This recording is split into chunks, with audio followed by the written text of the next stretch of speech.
Hey, kids. You're listening to the internet's wettest podcast about video games, consoles, and pancakes. The SML Podcast. Prepare for the SML Podcast.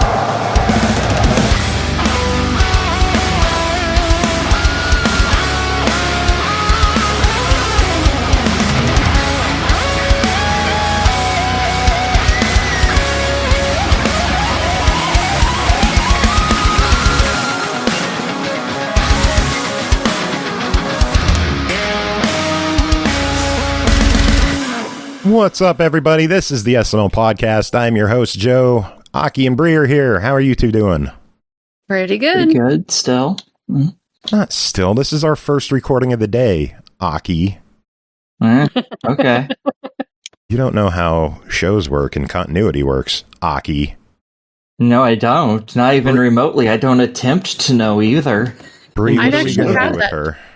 I've actually had that job on a film before. I worked on a short film and did continuity. That was interesting. Huh. Okay, because I know you, I have to ask, what kind of film was it? Oh, God. Oh, it was just like a low budget film about some. It was like a really terrible story about a poet in a bar. I don't know. Okay. That's a story Yeah. for another time. Maybe after the break. Yeah. Jacob will be here later in the show. We got some news and reviews to take care of in the second half of the show, but we are kicking things off. We've got our friend Keith joining the show from PlayIndies. Keith, how are you doing? I'm doing great. How's it going over there? It's one of those days. It's warm. It's summer. I'm sweating. It is warm for sure, and half of Washington is on fire, so you can't even go outside. So it's quite not the fun party here. No. We had torrential storms the other day. You guys are getting fires. Bri and Aki deal with tornadoes. So, Oh Yeah. the Earth is just doing great right now. yeah.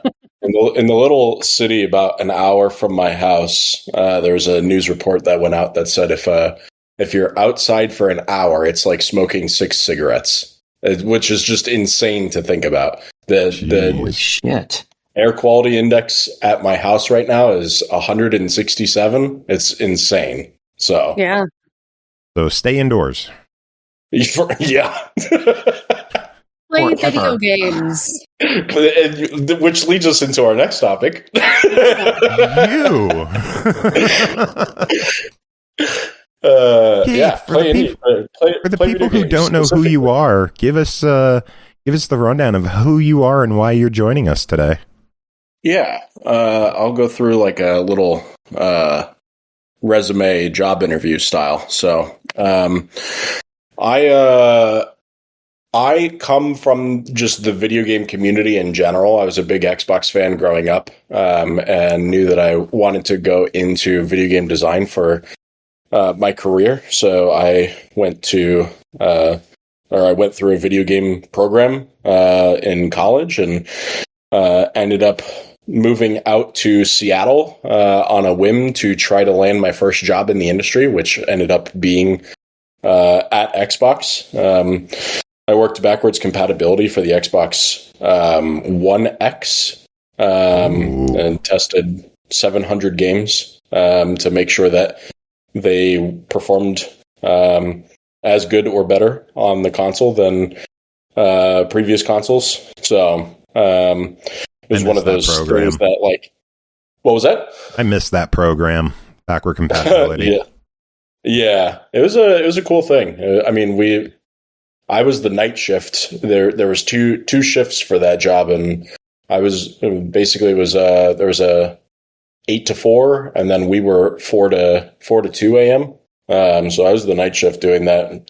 Over the course of my time there, I tested 700 games. It was crazy. But at the same time, I was working a day shift at also Xbox. I was working for Mixer. At the time, it was Beam. And I was doing a job.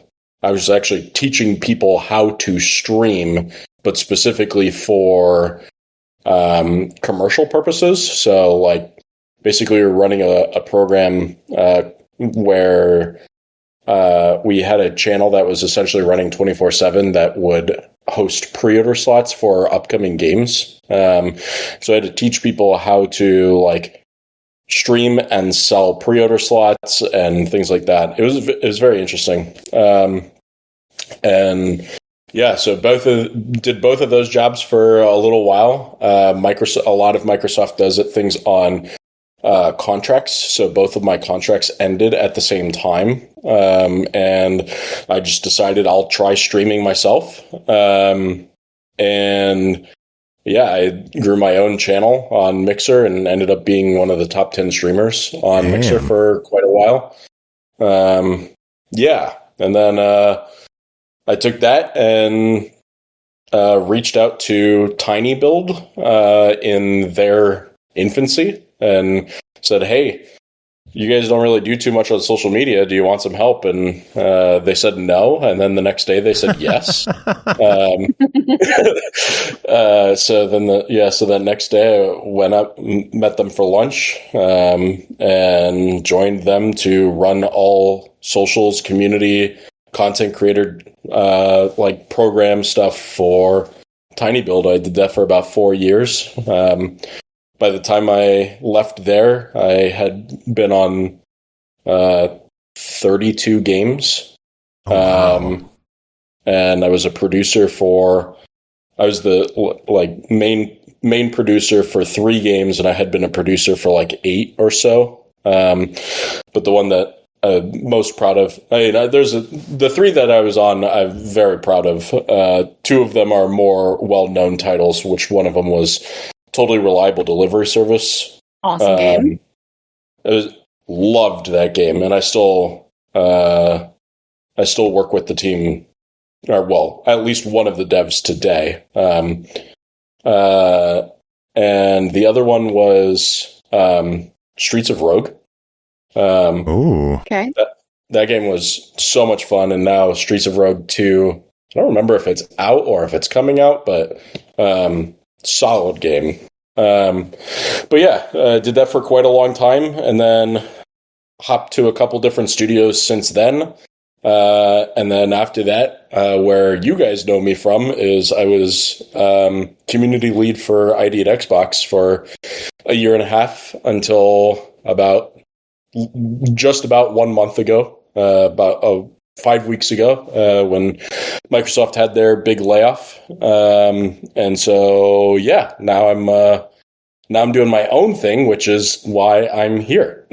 So now I've been building this thing with a business partner of mine for the last 2 years, which is basically doing content creator distribution services for indie games. And what that means to, normal people is if an indie game wants to get the word out about their game, they generally try to give keys to content creators. But a lot of times indie devs don't know how to get in contact with content creators. Unfortunately, my partner and I have been working with content creators for the last 8 to 10 years. So we have just lists of contacts. So we've built out this platform where we're inviting tons of content creators to come join the platform. And on the platform, indie devs can list their games. The creators can go request a key and play the game whenever they have time. We have a obligation rule on the platform that it should be within 30 days of viewing the key. And then once you've created content for the game, you just submit the link back to the developer, and the developer, gets content from being able to distribute a key. So creators get free games, developers get content made from actual gamers and people who are interested in actually playing their game. So yeah, long tangent on how I got here, but that's about where it's at now. And it's been a crazy ride. We first bumped into each other when you started with the ID at Xbox team. Unless we somehow passed each other while you were at tinyBuild? It's very possible I may have. It's very possible. I met thousands of content creators while I was at tinyBuild. We talked to a lot of people from tinyBuild on this show over the years, so yeah. I'm certain that I've been in contact with at least the people that you've talked to. And if you ever received a key for a game from my first game, would have been, it was just after Hello Neighbor. I joined for Graveyard Keeper. We were just releasing it on, what were we? It wasn't on. I think Graveyard Keeper had just launched, and then from that point all the way through, I can't even remember what my last game. I think Potion Craft or whatever the name of that game was. Anyway, there was a lot of games and it was a lot of time. Mm-hmm. I'm a tinyBuild fan. I like what they put out. I am too. So. Yeah.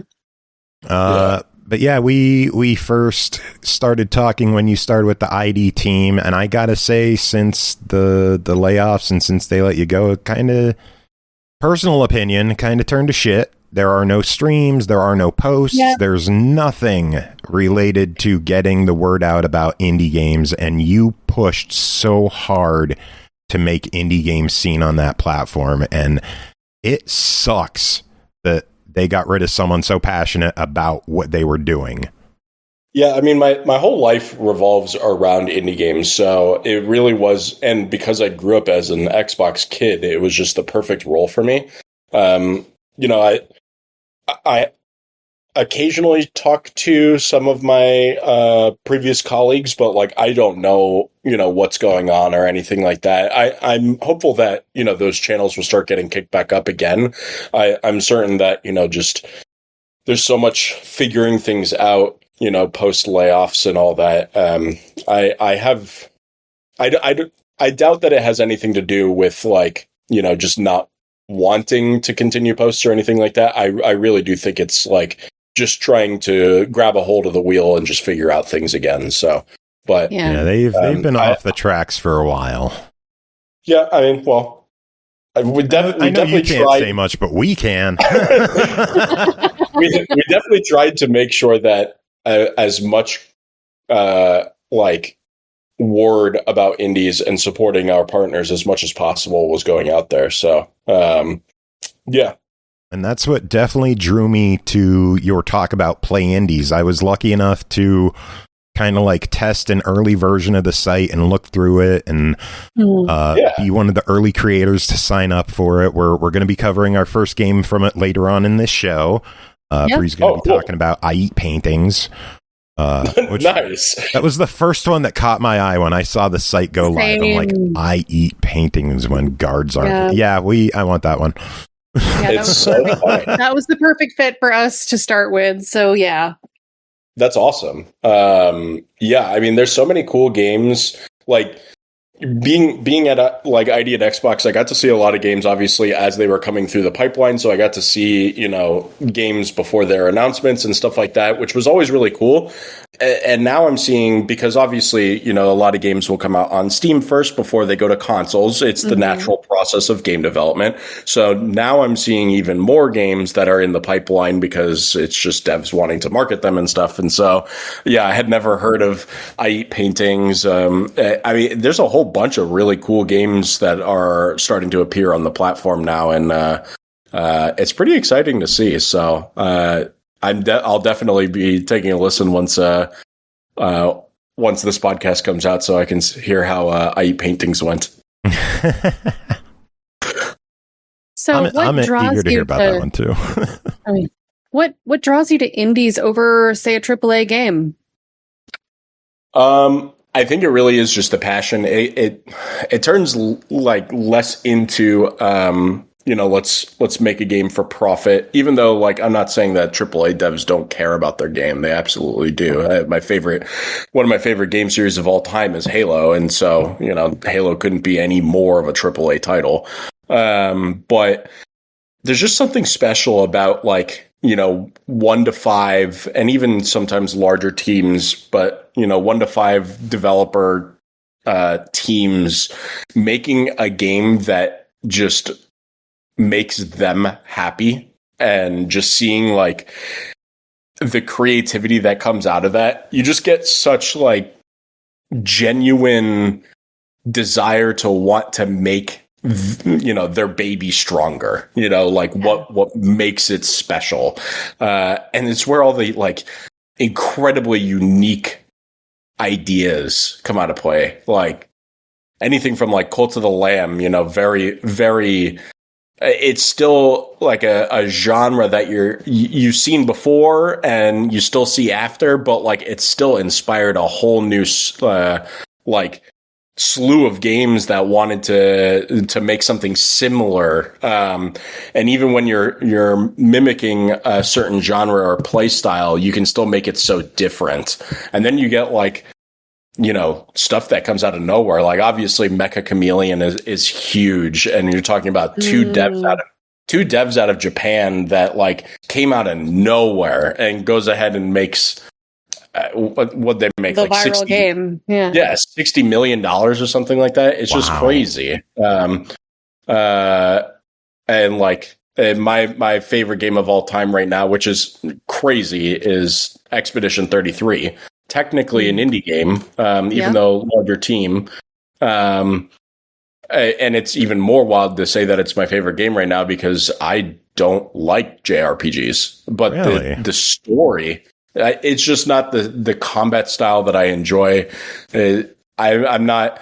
And the funny part is I like RTSs, so I like turn-based games and stuff like that. But JRPGs don't necessarily do it for me. But the story was just unbelievable.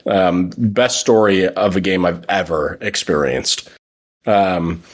And so you just feel so much passion come out of smaller teams into making their game just stand out. So I think that tends to draw me towards the indies. It's less about the paychecks and making money, especially when it comes to like AAA. In the end, have to make money for the stockholders and everything like that, which is fine. You just want to make sure that you're supporting your investors, the people who believe in you making a product. But when you have a team that doesn't have that, and it really is just make a game that's cool enough that people are going to like and want to actually spend their money on it, it's just a different feeling. Yeah. I feel like a lot of times indies respect my time more because they come from people that are having to be respectful of that themselves, and that's like a meaningful connection I think that we have between like the developer and the user in that case with indies. So yeah, there's definitely a good there's definitely a good balance generally when it comes to like making sure that there isn't just stuff that's meant to occupy too much of your time in a game. Like everything feels intentional and meant to be something that's really accomplished within the game. Again, like not just using up your time. And then that equates a lot better to that cost analysis that a lot of gamers try to make. The like dollar per hour of gameplay is what a lot of gamers try to do. So if you're spending $10 a game, you should get 10 hours of gameplay out of it, kind of a thing. You tend to get that a lot more in games. And even if you don't equate to that, such as like a game like Superliminal, if you guys have ever played that. Love that game. One of my favorite puzzle games of all time. Technically, Superliminal, you can beat in under half an hour. Absolutely. But holy, what an experience of a game. And it's worth every penny. I don't even know what it costs, but I would pay $30 for that game. I think it's like a $15 to $20 title. Yeah, that was a very good one. Yeah. Now I'm looking up the price because I'm curious. It's got to be. I think Aki doesn't like that game. No. I was trying so hard not to say anything about that fucking game. No. No, I fucking hate that game. Puzzles or what? No, I love puzzle games. I don't. My biggest issue is you can't change the orientation of things that you're holding, and therefore wherever they fall is just how they are, and that has fucked me so many times that I got just real tired of playing the goddamn game, because I was like, this is just pissing me off, because I need it to be at this angle so I can reach this fucking thing, and it keeps falling on its side, and I have to keep fucking with it. And on sale now for $7.99. Oh, go pick it up. It's a great game. Four more days. $8, well worth it. Did you? Yeah. So, if you weren't a fan because of just some some of the control struggles with Superliminal, did you try Viewfinder? No, I did not, but that one looks significantly more up my alley. That game. Viewfinder is fabulous, yeah. Viewfinder is so good. The story is really good. It's sad, but also just beautiful. And then on top of that, it's a lot less of the needing to place objects. So I think you'll lose some of the struggle that you were having there, because it's more about for those who don't know Viewfinder, it's taking pictures and then you enter the picture, but you're still in the same world. So you're taking a picture in order to manipulate space. So because it's only just taking pictures and you're not placing things too often, I think that would resolve some of the struggles you were having with Superliminal. Yeah, I usually like puzzle games. That's one of the very, very few puzzle games that I really just hate. I very rarely even dislike a puzzle game. They're usually just fine if I'm like, it exists. They're still fine. You can hear how worked up she is in her voice right now. Oh yeah, I'm getting madder the more I think about it. Yeah, no. So what were some of your other favorite indie games you can think of off the top of your head? I mean, no particular pressure of a top 5 or anything. Just name some cool indie games that you would love other people to know about.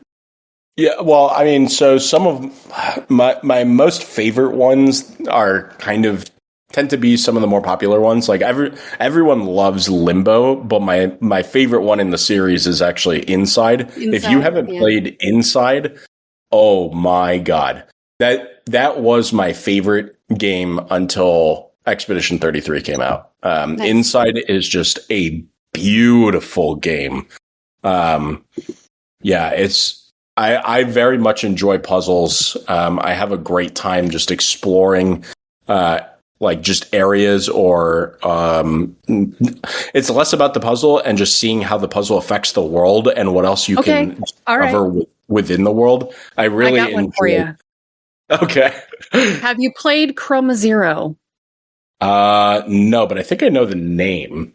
All right. So what you were just saying about seeing how the world works, that is exactly what this game is about. I would highly recommend you check it out. It's a Metroidvania in how it operates, and it's a really cool experience. Okay. Yeah. You just wanted to say Metroidvania again. I know, right? Outside of puzzles, I had a blast playing through 33 Immortals. That game, phenomenal. I'm super into roguelikes, so roguelikes and roguelites are just my absolute favorite genre. Played through a bunch of Hades 2. Need to finish it still. I recently actually just finished playing oh god, what was it called? Oh no, what is it called? It's so good. Let me open up my phone and see if I can find it. What's it about? It's a roguelite. It's all in Portuguese. It just came out not too long ago. Hellclock, yes. Carnage said, I bet he'll say Hellclock. Oh my god. Hellclock is one of the best roguelikes I've played in a while. More people, if you enjoy roguelikes, more people need to play this game. It's so well done. I have no idea the size of the team, but I don't imagine it being that large of a development team. It's all in Portuguese, but you have translations on the bottom. And the story was so disturbing, and it's so interesting too, because it's a fantasy style game. You're like in this like limbo hell style fighting demons and all this stuff. But the surrounding story is actually a true story, which was insane to discover. And it's like some world history stuff that and granted, like, I grew up in Florida, we don't have the best education, but like, it's not stuff that I had ever heard of before. And it was really disturbing to learn about. I don't want to spoil too much, because you discover a lot as you play the game. You don't really know what's going on at the start, but as you progress through, and the ending credits cinematic is really, really well done. But yeah, I went through. I haven't 100%ed it yet, but I did beat it on every difficulty. Phenomenal game. It was so good.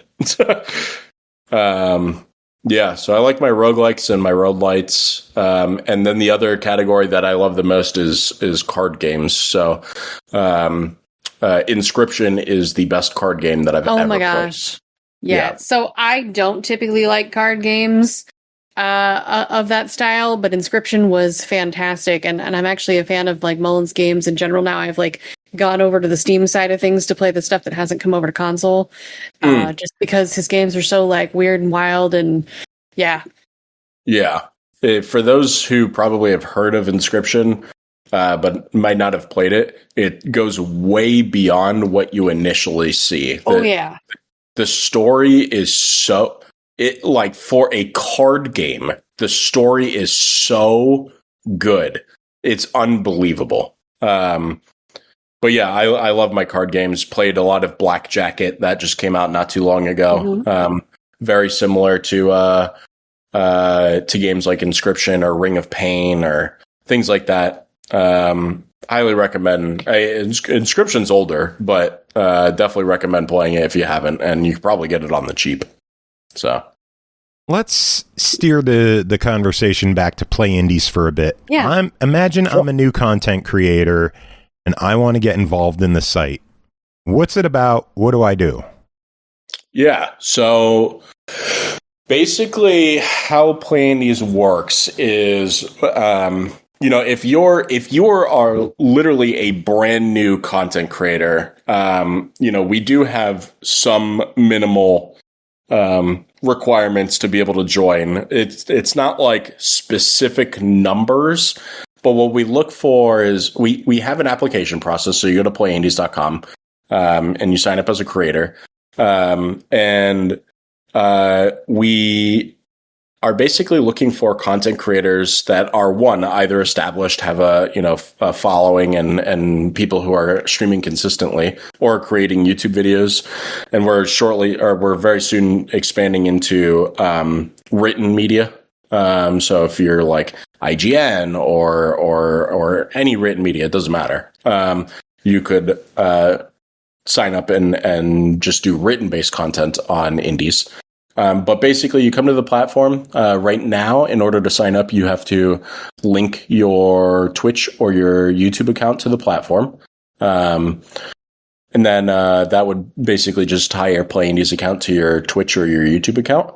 And that just makes it so that way we can know, that you are the content creator you say that you are. You can't just come in and say, I'm Markiplier, and not prove it, you're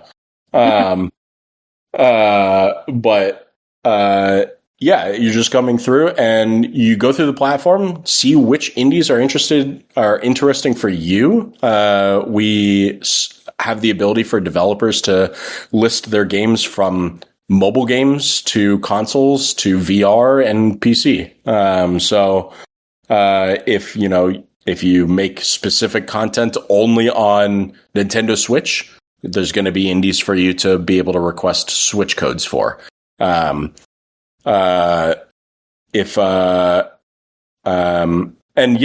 you're coming through and applying for keys. Once you apply for a key, the developer on the other side comes through and they say, okay, let me look to see who has requested keys, they'll be able to come through and say, oh, hey, this person requested my keys, but they only really stream puzzle games, and this is a first-person shooter. It's not really the right audience for them, and they can deny keys to be sent to you because you don't stream the right content and you're not exactly the right fit. Or if you are the type of content creator that they're looking for, or maybe they don't care, what kind of genre that you normally stream, and, if you showed interest, they want to give you a key anyway, they can approve.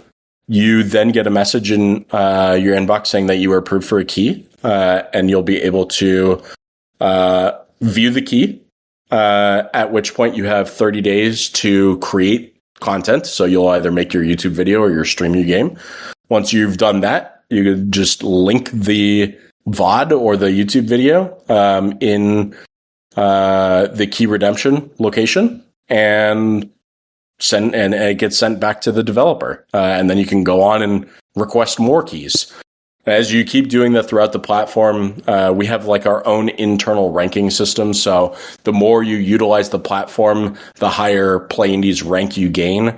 And we provide benefits back to the creators for doing so. So we have like homepage slots where creators can be essentially advertised. And so as you climb ranks, you unlock the ability to be randomly placed in those locations. And then we're working on a whole bunch of other things, such as like once you gain playing these ranks, you'll automatically be entered into giveaways to receive like Steam gift cards or whatever it might be. And so it's less of like a social media kind of platform and more of a space for you to be able to discover indie games that maybe you wouldn't have seen before, just based on your own preferences, and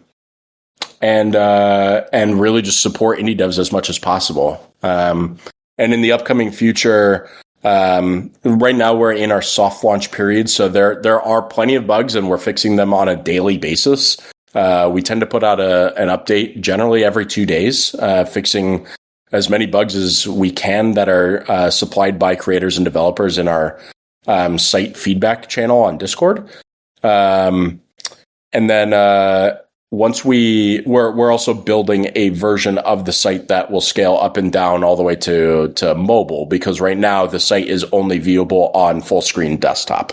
This was just so that way, as we were developing the platform, as we caught bugs, we wanted to make sure that everything was in the right locations, that we didn't need to rearrange UI and rebuild things from scratch. So now that we have like a really solid foundation of what the site is meant to be, we're building the scaling version of it. And we just actually received our first prototype of it this week. So we're trying our best to try to get it done for Gamescom.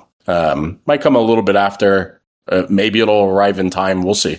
But once we have the full version of the site, we'll consider that as the full launch of the platform, and we're going to start working on our next larger features, which is like paid creator activations.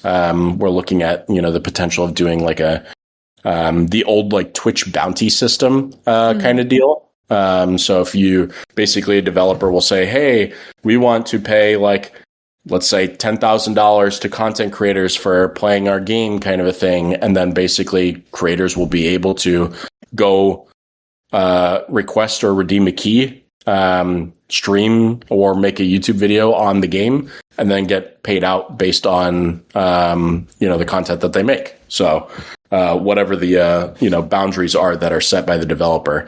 And we have everything on the platform very transparent. So we've seen a lot of systems in place in the past where if the developer puts up money for going out to distribution for content creators, that it's a portion of the money that ends up in the content creator's hands. But we do everything on our platform is transparent. You can view all of our pricings by just visiting the website, kind of a thing. We have nothing to hide. We truly do want to make a platform where, it is supporting indies and, Yeah. I would also say you're supporting the creators. It's one thing I like so far about PlayIndies is that there seems to be a good amount of focus on the content creators and not just the games that they want to play. You've got profiles that you can fit. You can look at creators on the site.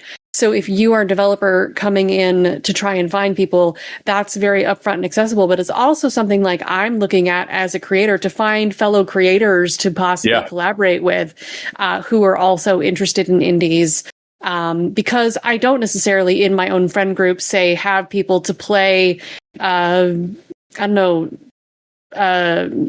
Chameleon with. So that's a really nice content creator forward. What is that approach for you about? What else is different from your site than other key distribution sites? Yeah. Because I kind of started my career in the content creator world as a streamer, and then moved into the more development side. I've been able to experience both sides of the coin and understand what both sides are looking for.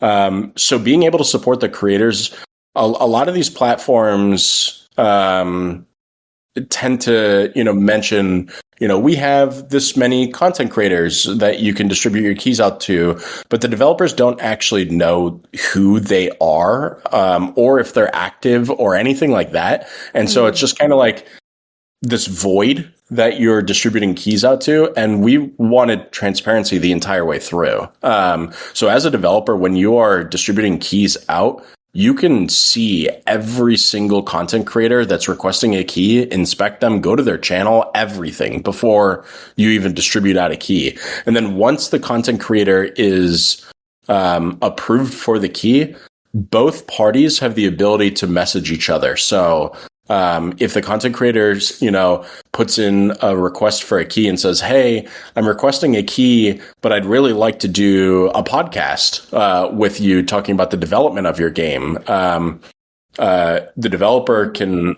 approve the key and then respond and say, hey, I'd love to hop on your podcast or whatever it is. And so, the transparency of being able to allow those relationships to being able to be built out is what's really special. It's something that I tried really hard with when I was at tinyBuild, was making sure that every single content creator who joined out through the content creator program that I built for tinyBuild had a direct line of communication to me. So that way, if they had any questions, if they needed anything, that they could do that. And so I wanted to make sure that got built in directly into PlayIndies. And for the content creators, like being able to work with each other, we don't currently have the ability for creators to message each other because we didn't want to build a social media platform. Right. But what we do have is the Discord, where creators are able to join the Discord and obviously talk with developers, but also talk to fellow creators. And we have creator collaboration channels where, creators can talk to each other and say, hey, I'm requesting a key for this game. Would anybody else want to join me or anything like that? Right.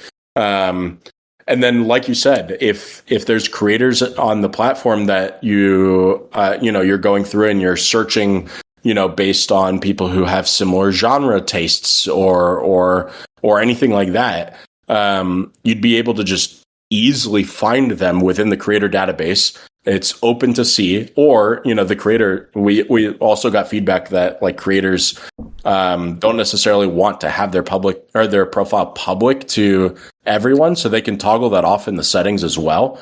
Nice. That was an implementation that we brought in, I think, 2 weeks ago because of creator feedback. The only disclaimer about that is because the platform is made for developers to discover creators, developers will always be able to see the creator, but the creator can turn it off for anyone who's not signed in or to other creators. So, lots of cool stuff there, but it really is just the end goal for the developers is get the game into content creators' hands and have the content actually be created. And then for the creators, it really is collaborations and relationship building and providing free content. And then eventually, providing paid opportunities. So we are trying to make a platform that really benefits everyone in the most positive ways possible. Piggybacking off that a bit, I wanted to ask, as a user, there's Keymailer, Evolve, Press Engine, Lurk It, GameSite, PlayIndies now, all these other places that we could go to for keys. For developers, what makes it so that they would want to go to PlayIndies over these other sites? What are you doing to draw developers to your platform? Yeah, there's a couple layers to that, and I definitely don't want to speak poorly on any of our competitors because I used them as shit. Do it. No. I used them as a content creator and I used them as a developer. So I understand the benefits that they provide, and I still highly recommend that people do use them. There's nothing inherently wrong with those platforms. What we are providing is a lot of transparency, and the ability to build relationships. Some of the platforms don't allow you to really build a relationship in the same way that we do. Some of them are, just mass distribution to creators' inboxes, like to their email addresses, which is fine. That strategy does work. Ours is less of that and more of the ability for you to be able to target the creators that you're wanting to distribute to. However, if you do want to just mass approve creators for your keys, you can do that as well within our platform. The other portion of that, we kind of wanted to build out is that the world is expensive now, and indies don't have marketing budgets. And so one of the things that we really wanted to do was just make it super affordable for solo developers or small teams that don't have marketing budgets, because you go to some of these places, even PR firms or anything like that, and to do a 1 month distribution can be $10,000, but who has $10,000 in their pocket, Not and me. So we basically have it laid out to where if you want to distribute keys to content creators, first of all, we give you 5 free off the bat, so you could try the platform and see if you like it.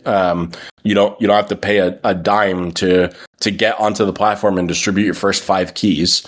But then after that, the keys, basically how we have it is, if you want to distribute keys, it's just $1 per key. So if you want to distribute out to 500 content creators, it's $500. It's actually cheaper when you buy it in bulk, but basically we just wanted to keep it super straightforward and affordable for developers to be able to do that.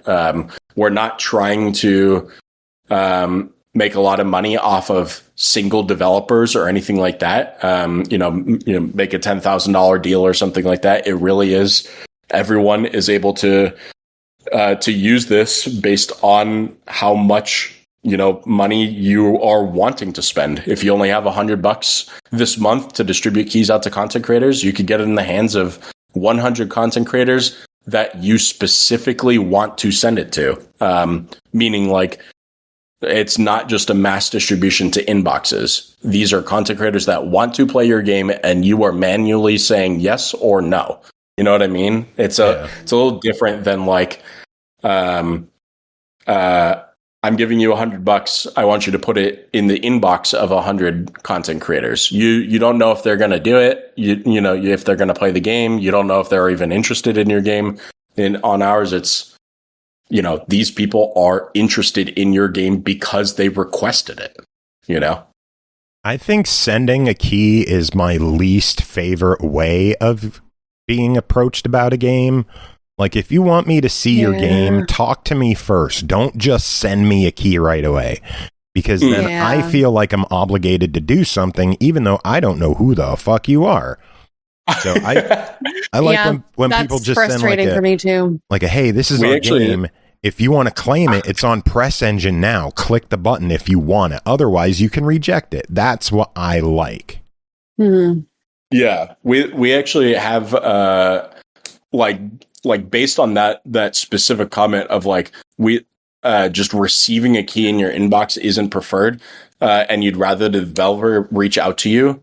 On our platform, like not only can the creator obviously reach or request a key for a game, but if a developer did want to cold call, just send an inbox message to the creator, let's say if a creator or a developer says, I'm looking for podcasts, so I'm going to just message podcasts, and reach out to see if they're interested in playing the game. They would find, let's say, your podcast, and send you a message and say, hey, found your podcast. I'm interested in you playing the game, and send you essentially a cold call message on the platform. And then you'd be able to just go back and see, oh, who's this developer? Let me check out their game. And then if so, you can request the key from there. Right now, it's a little bit more manual. You still have to go to the game to request a key.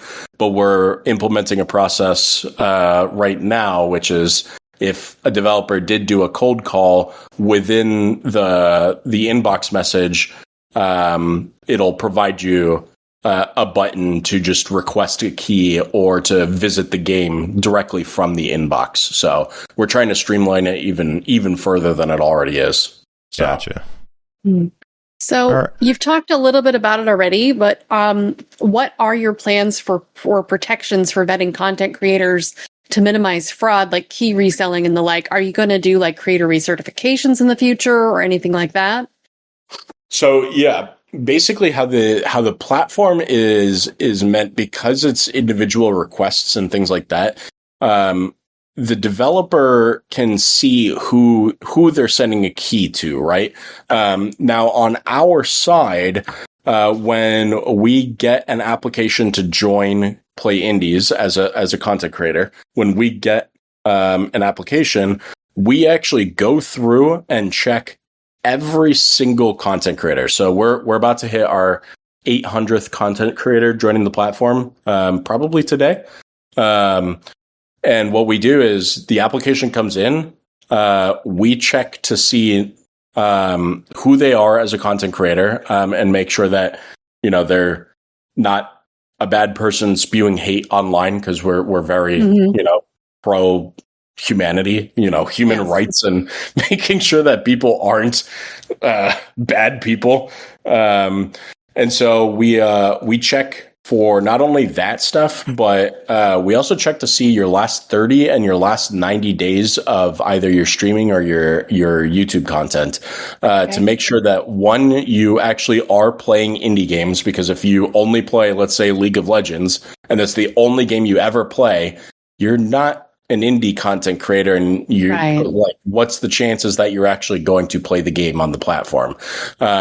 So we actually do reject people who only stream either single games, like it's their main game, they never play anything else, as well as we check to see whether you are actively creating content. And the majority of the people who we deny on the platform are not that we have a ton. Actually, a lot of the people who are applying are legitimate content creators who are actively making content. But the ones that we do deny generally are people who haven't created content either within the last 30 days or within the last 90 days. And so that way the developer has the active understanding that every content creator on the platform is actively making content. In addition to that, we've built, for those who know what like Solynome is, a lot of people like Twitch streamers or even developers know that you can check like Solynome for your Twitch stats, or you check like Social Blade for your YouTube stats. We built our own version of Solynome within the platform. So once you sign up, it is our essentially, it's a bot that we've built, scans every single person on our platform. It scans your Twitch channel every 5 minutes, and is looking to see whether you are live. And if you're live, it's pulling the analytics the same way that Solynome is doing it. So, It's checking to see what your current view count is, the thumbnail for the stream title, all that stuff. And then it's doing all the calculations on our end to determine your your CCV, your how many view count, or like your viewing hours per stream, per average over week, over month, things like that. So that's actively running right now. And there's a disclaimer on every single creator's profile that says, hey, just letting you know, this person joined within the last 30 days. So the averages and the numbers may not be accurate. But after the 30-day mark, your monthly average is going to be pretty accurate. So yeah, we do make sure that for the safety of the developer side of things, that the content creators that are reaching out to them, they'll be able to see what their like last 30-day CCVs are, or if they've even streamed at all, or created YouTube videos or whatever. So knowing that you are an active content creator is super important. And then on top of which, the like reselling of keys is a huge problem in the distribution services for indie devs. Ours theoretically eliminates that, because the content creator has a 30-day obligation once the key is viewed. So on the platform, you can be approved of a key, and then you have 30 days to accept the key. If you don't accept the key, it can stay there as long as the developer wants to keep it there. But after the 30 days, the developer can recall the key. So that way they can distribute it out to someone else. Or obviously they don't have to. They can keep it in your key redemption location. And if you do redeem the key, once the key is redeemed, you have 30 days to submit the content back to the developer.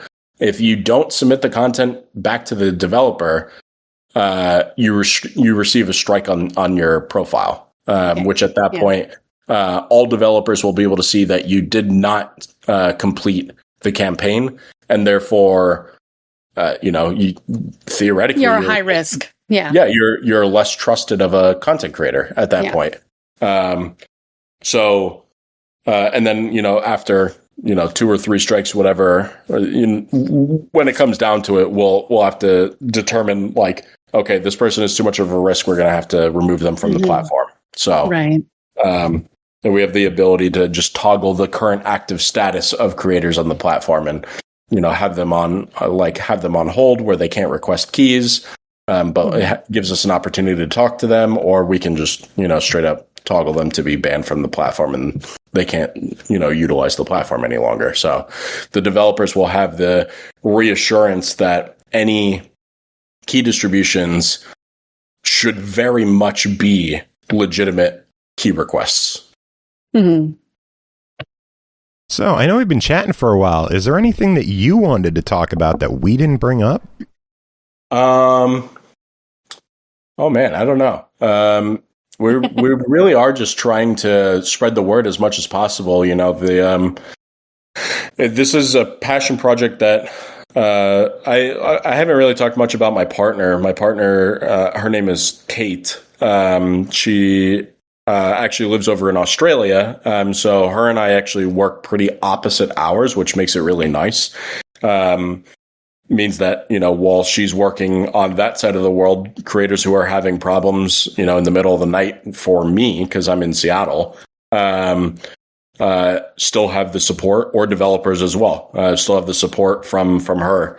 But she's been in the industry just as long as I have been. And she actually comes from Vicarious PR and from Evolve PR. So content creators who have been working with either of those PR agencies or developers. She has a amazing resume of games that she's been able to work on. May recognize her name as well. Her name is Kate Hall. But I've definitely had her in my inbox before. Yeah. She's been working in the space quite a long time, and this is just a passion project that we both have wanted to create. And so we started building it in almost 2 years ago to the day. We started sometime in August. So I'd have to see when our first chats actually were. But yeah, we've been wanting to build this, and we finally got it off the ground. We're just, really trying to get it going. And so it's obviously an extremely expensive thing. We've worked with developers and artists for the last 2 years to build this thing. And so, as much support, getting the word out there, recommending, content creators to sign up and use the platform is tremendously appreciated. If you are a content creator, in your settings page of your profile, there is a referral link. You can use the referral link, and we're going to be doing a rewards program for people who are referring. Use my referral link, Carnage. And then just spreading the word out to game developers who are interested in doing content creator relationships and all that good stuff. We want to try to make sure that it's an affordable and easier place for developers to get the word out about their games, and they can start for free. So was there anything else that I would want to speak about? We're going to Gamescom. I leave in 8 days to go to Gamescom, so that's fun. It'll be my third time in Europe, because when I was working for tinyBuild, there was a portion of time where we were trying to see if I was going to go live in the Netherlands. So I spent time out there for a little while, because one of their headquarters is in a little town called Hilversum. And so going out to Europe, doing a little vacation beforehand. I'm going to go visit Belgium, Luxembourg, the Netherlands, and a couple different parts of Germany. And then we are flying out, myself, Kate, and our head of product, who we brought on towards the end of the project. His name is Antonio. He actually built the content creator distribution platform for Bungie back in the day, for the Bungie Foundation to do distribution for content creators and gamers who were donating to Bungie Foundation.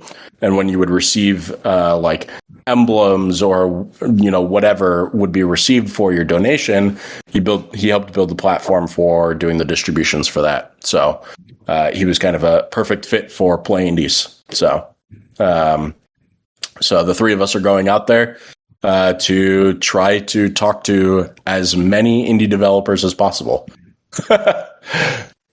Nice. I'll tell you a good place for indie devs, MagFest in January. Yes. Okay. I tell everyone, go to MagFest. Music and Gaming Festival in DC National Harbor. It is, I believe this year will be number 24. In Washington, D.C.? Yep.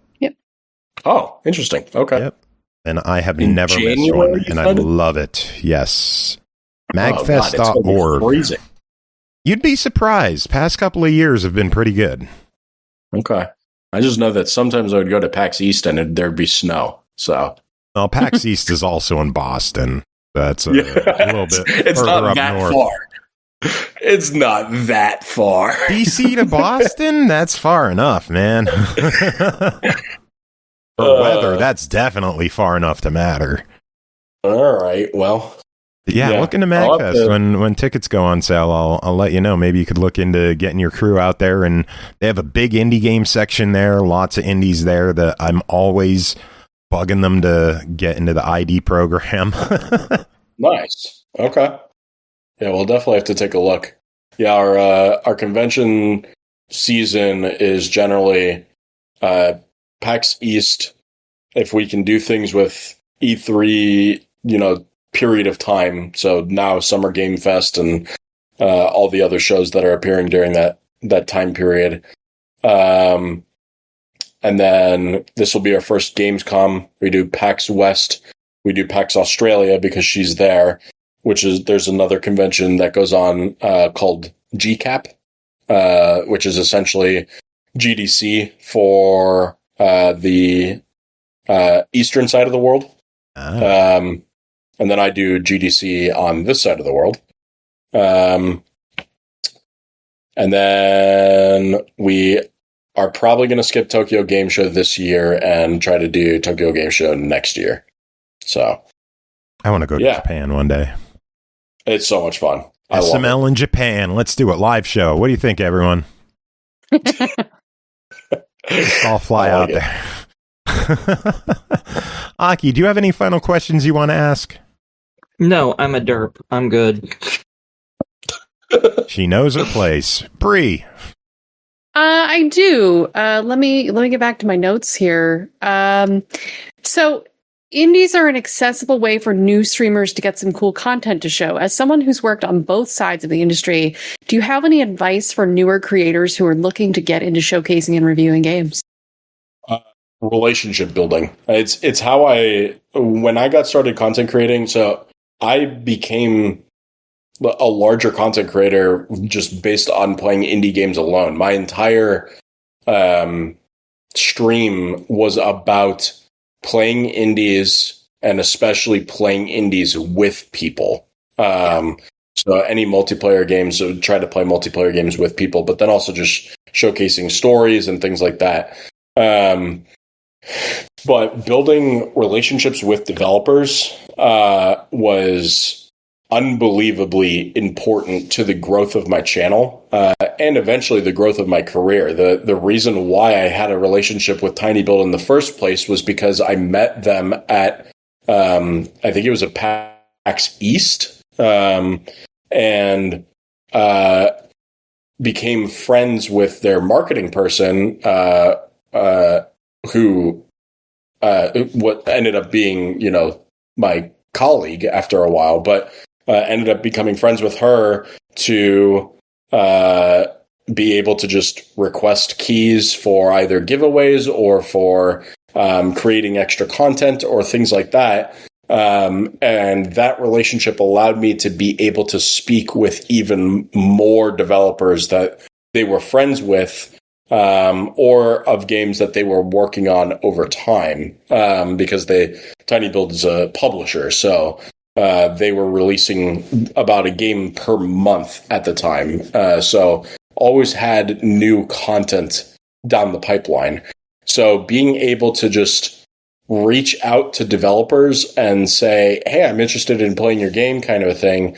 Developers are usually very keen to saying yes, so long as you're actually going to be playing the game, rather than obviously it getting resold on a site that is no friendly to indies. So relationship building is huge, and especially building a network of relationships with other content creators who are dedicated to indies. I can't stress the amount of value it is to join, kind of I guess you would call it cliques or something of indie streamers or gamers that are interested in the same types of content. It brings so much value, and you end up seeing a lot of these groups get formed, with Markiplier always streaming games with Bob and Wade, right? Just the three of them spread those games to each other, and they always end up playing very similar, or if not the same exact games. You can do that with groups of fellow content creators, 5 to 10 of you, and if there's 10 groups of the 5 to 10 of you, then the developer has a lot of keys to be able to distribute out, which makes it really great for them. So there's a big benefit between becoming friends with other content creators that make similar content as you, in order to just make yourself look more valuable for developers. So it's definitely, don't be shy and make friends. it really is beneficial to everyone. Your community will love it because you have people that you can banter with and, have fun. And then beneficial to the developer, obviously, for distributing out more keys. And it's beneficial for you because you get more friends, right? You have people to talk to and have fun with and just enjoy the time. So relationship building, reach out to devs. The worst thing that the dev will say is no. And what does that matter to you? It in the end, it does not matter. If a dev says no, who cares? Move on to the next game. You know what I mean? Yeah. There's plenty of games out there to ask. So yeah. That's how we got started doing what we did. I saw someone playing a baseball game and I was like, I wonder if I could just like email the dev and explain that I do a podcast and ask if they want to, like come on and talk to us, because we have had insane guests on this show over the years that I can't explain how we've gotten some of them, but I can't get a listener to save my fucking life. It is actually pretty incredible. Like, even for myself, like, even though I grew a large name on Mixer back in the day, now today I'm also just one of the small guys, but my portfolio of people that I have connections with and am able to bring onto a stream or be able to talk to or jump on their podcast or anything like that is insane. And it really is just like, the developers who do understand know that the hour to 2 hours that you spend on a podcast, you never know what it can do for you. So it's worth just doing it. So long as like you're not, trying to, crunch the last development of your game to make sure that it's ready in time for your launch period or something like that. Make sure you have enough time to be able to do it, but at least get it scheduled for when you do have time. And the same thing with content creators, like just like you said, reach out in an email or like with PlayIndies. There's no harm in you just going onto the platform and just requesting keys for games. There's no harm. The developer is either going to say yes or no. And if they say no, just play a different game. It does not matter. Yeah. So it's a great strategy. My final question, I'm going to ask this because you might be allowed to say something about this now. What are your thoughts on the Gamerscore spam games that keep coming out? Definitely can't speak on anything about that, but I actually did just have a thought about that because it was announced that Xbox is working on essentially platinum trophies, so platinum achievements. And I thought to myself, I was like, oh my goodness, Carnage and Joe are going to just have like 1,000 of them to like on launch day. They will have like 1,000 platinum achievements. I'm not that crazy. You want to talk to Bri here. Bri and Carnage. Yes. Oh, really? I'm only at like 1.3 I didn't realize you collected them as much. That's crazy. I always knew that, like, obviously Carnage and like Fire and people like that always had them. I actually didn't recognize that you did the same amount of collecting, Bri. I do. I'm getting close to 5 million Gamerscore right now. No way. Yeah, Carnage is in the 5 million range already. But yeah, I don't know. I got mad at someone one day for having more Gamerscore than me because he was being a real jerk about hating Xbox, and ended up having more Gamerscore than me. And that started a lifelong passion of like having more Gamerscore than jerks. So but also just, I mean, I love indies, and a lot of them are shorter experiences and not, talking to the shovelware, but a lot of them are shorter experiences that respect my time. And that gives me a lot of opportunity to both get Gamerscore and enjoy games. So yeah. Interesting. So, because I haven't had a chance to talk to Carnage yet, and I, hadn't really been able to have this conversation with anyone, so I feel like you're a great person to ask here. How do you feel about the idea? Like, I'm sure you love the idea of these platinum achievements coming, but how do you feel about the idea that you're just going to start with like 1,000 of them because there's so many games out there that just, you turn on the game and you have, 1,000 games. Yeah, I am going to have a platinum in a lot of games. Let's see. I can actually give you a number really quick here. Let me just click that button there.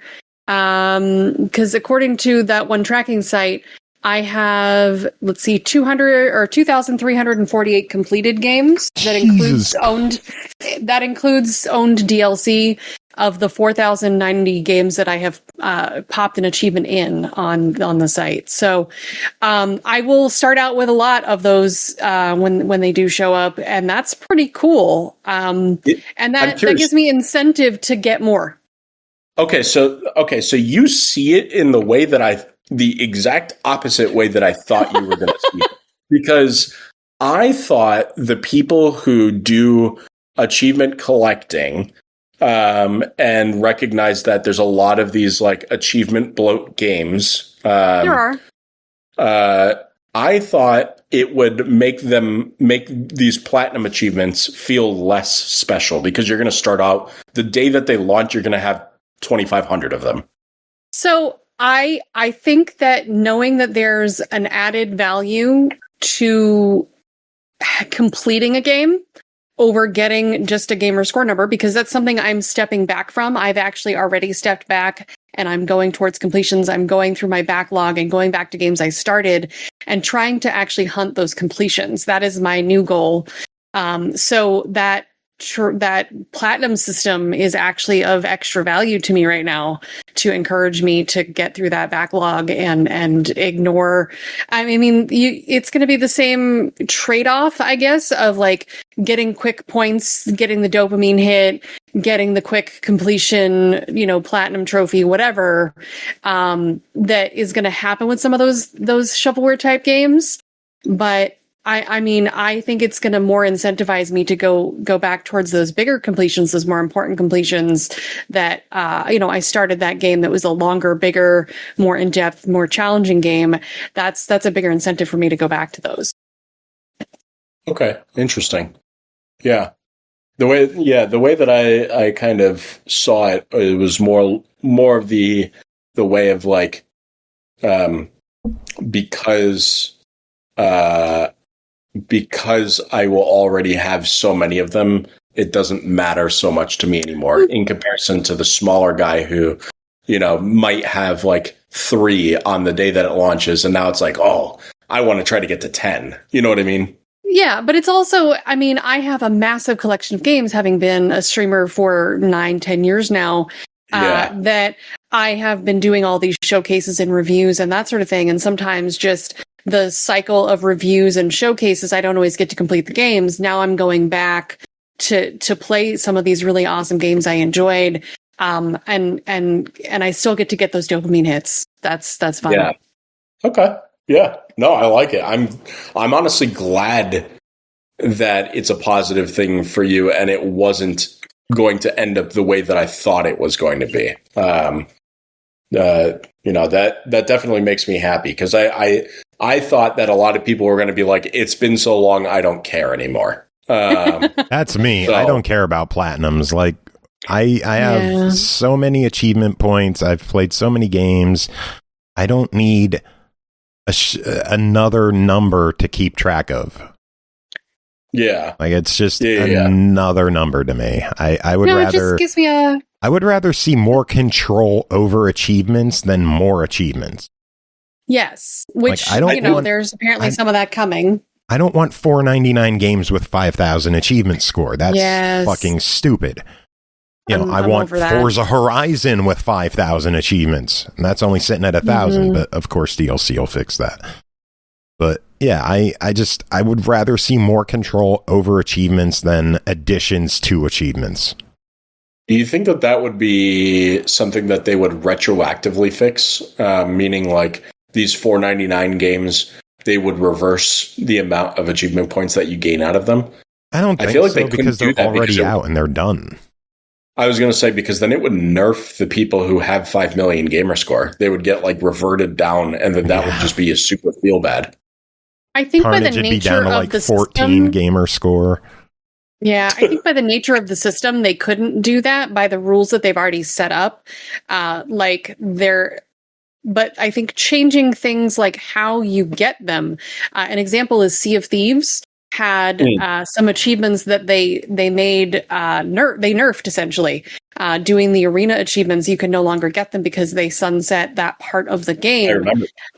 So no one new to the game could get those, and that kind of almost violated their rules for the achievement system initially. So I think something like changing how you could get those achievements, doing something in the new PvP system, would be something I would like to see. So does that mean you can't get a platinum in Sea of Thieves right now? Well, you can if you're me. Well, I'm saying if you were to join if you were to join Sea of Thieves today, you couldn't do it. You would not be able to get. Well, it's technically a content. It's a not a DLC, but an add-on or an update. So I don't know. It's not part of the original 1,000 of the game to get those achievements. So I don't know how that would affect a platinum concept. But I mean, if you were going for the 100% completion in all of the achievements of that game, no, as a new player, you could not get those right now. And that is very frustrating for some people, for sure. I wonder if, because there's got to be games out there that have that exact problem, but with getting the platinum. I do wonder if, because they're doing this new, there's Xbox. all sorts of Destiny games that 2 sunsets and things. I mean, there's broken achievements and and then on top of that, multiplayer ends for so many games, and now there's no way to get those achievements. Sunsetting servers. Look at games like WWE 2K where they don't even keep the servers up for 2 years anymore. Yeah.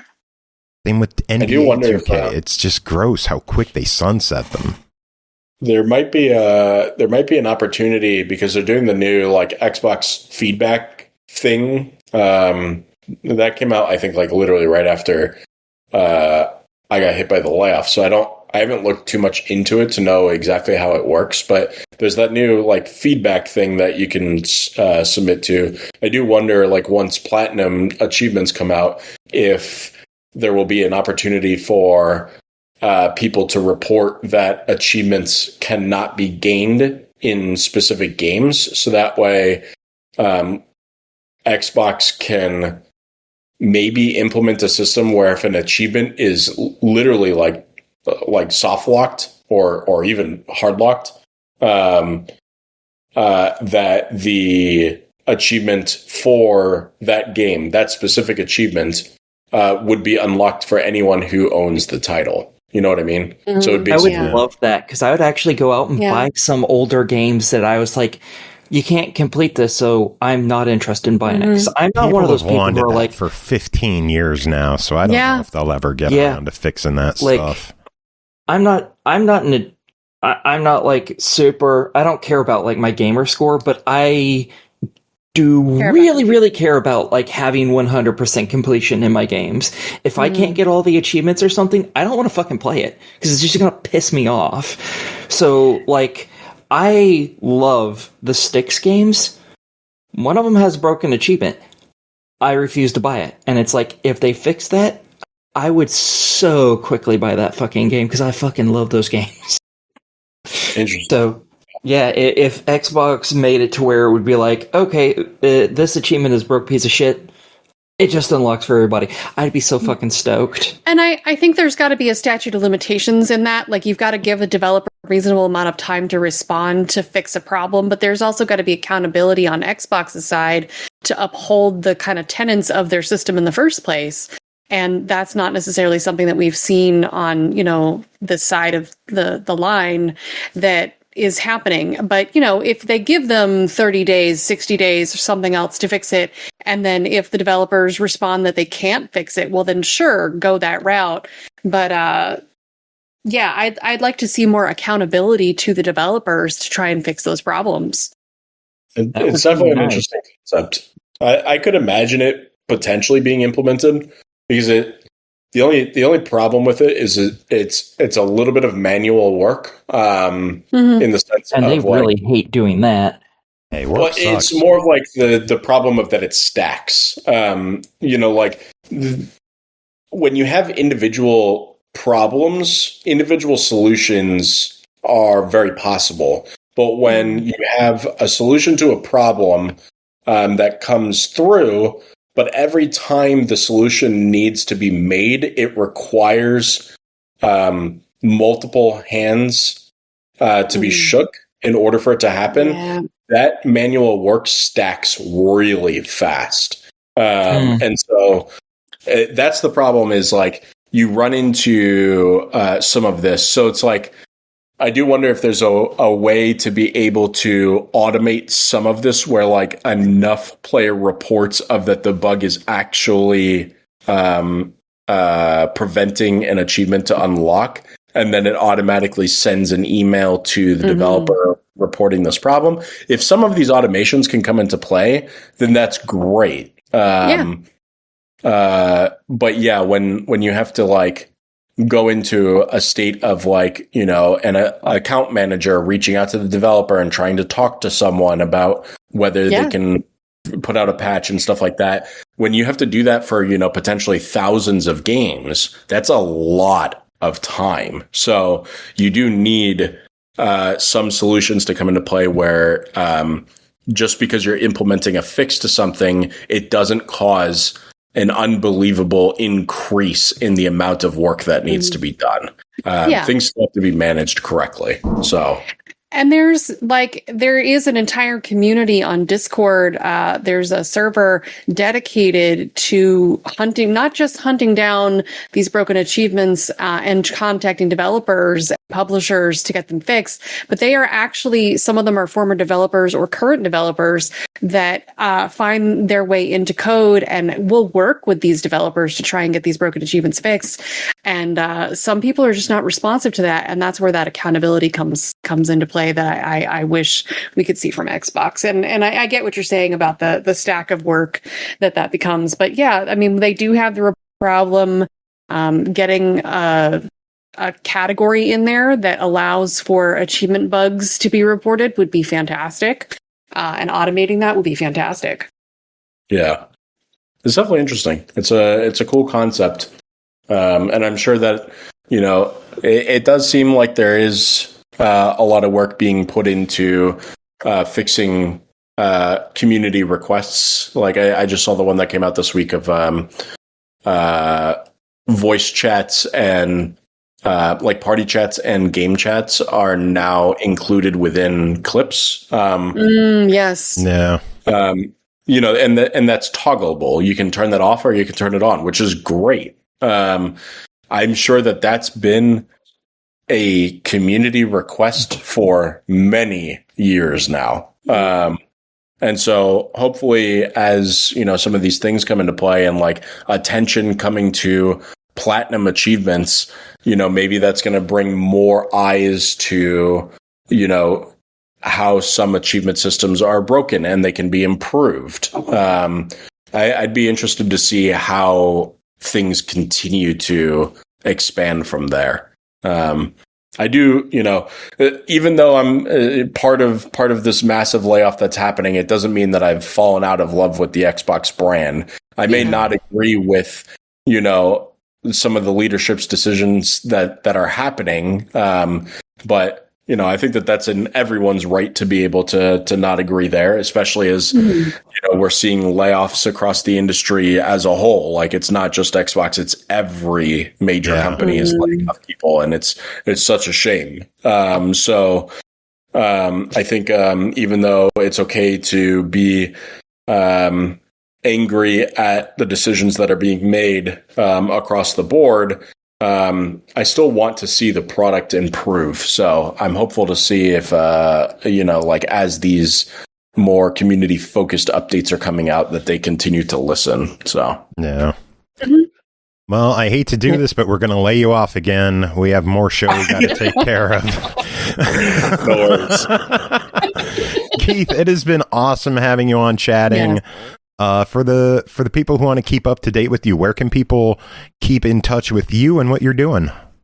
Yeah, I mean, so there's a couple things. Obviously, I was brought on to the show for PlayIndies, so check us out at PlayIndies.com. We do have a contact page where you'll be able to find all of our social medias. And so if you want to follow, the status of PlayIndies and check out the things that are going on, take a look there. And then for me personally, because I do social media for a living, I try to not use social media for my personal too often. But if you do want to follow, all of my social medias are all Big Hungry 2X. So I tend to use Instagram the most nowadays, but I do have a Twitter and a Blue Sky and all those different things. So you can follow me there if you'd like. Very good. Keith, it has been a great time having you on. Everyone else, we are going to take a quick break. We will be back with more show, and unfortunately, Jacob will be here for news and reviews. Aki, don't sound too excited. I know you're just seething in joy over there, right? Yeah, there we go. We're going to play a little music. We'll be back with more show. Keith, do you have any final words to wrap this up? No, I appreciate being here. I've known that you guys wanted me on the show for quite a while now during my Xbox days and all that stuff. It's too bad I was never able to come on during that time, just based on how busy everything was and all that. And but I'm glad I got to finally make it on now. And yeah.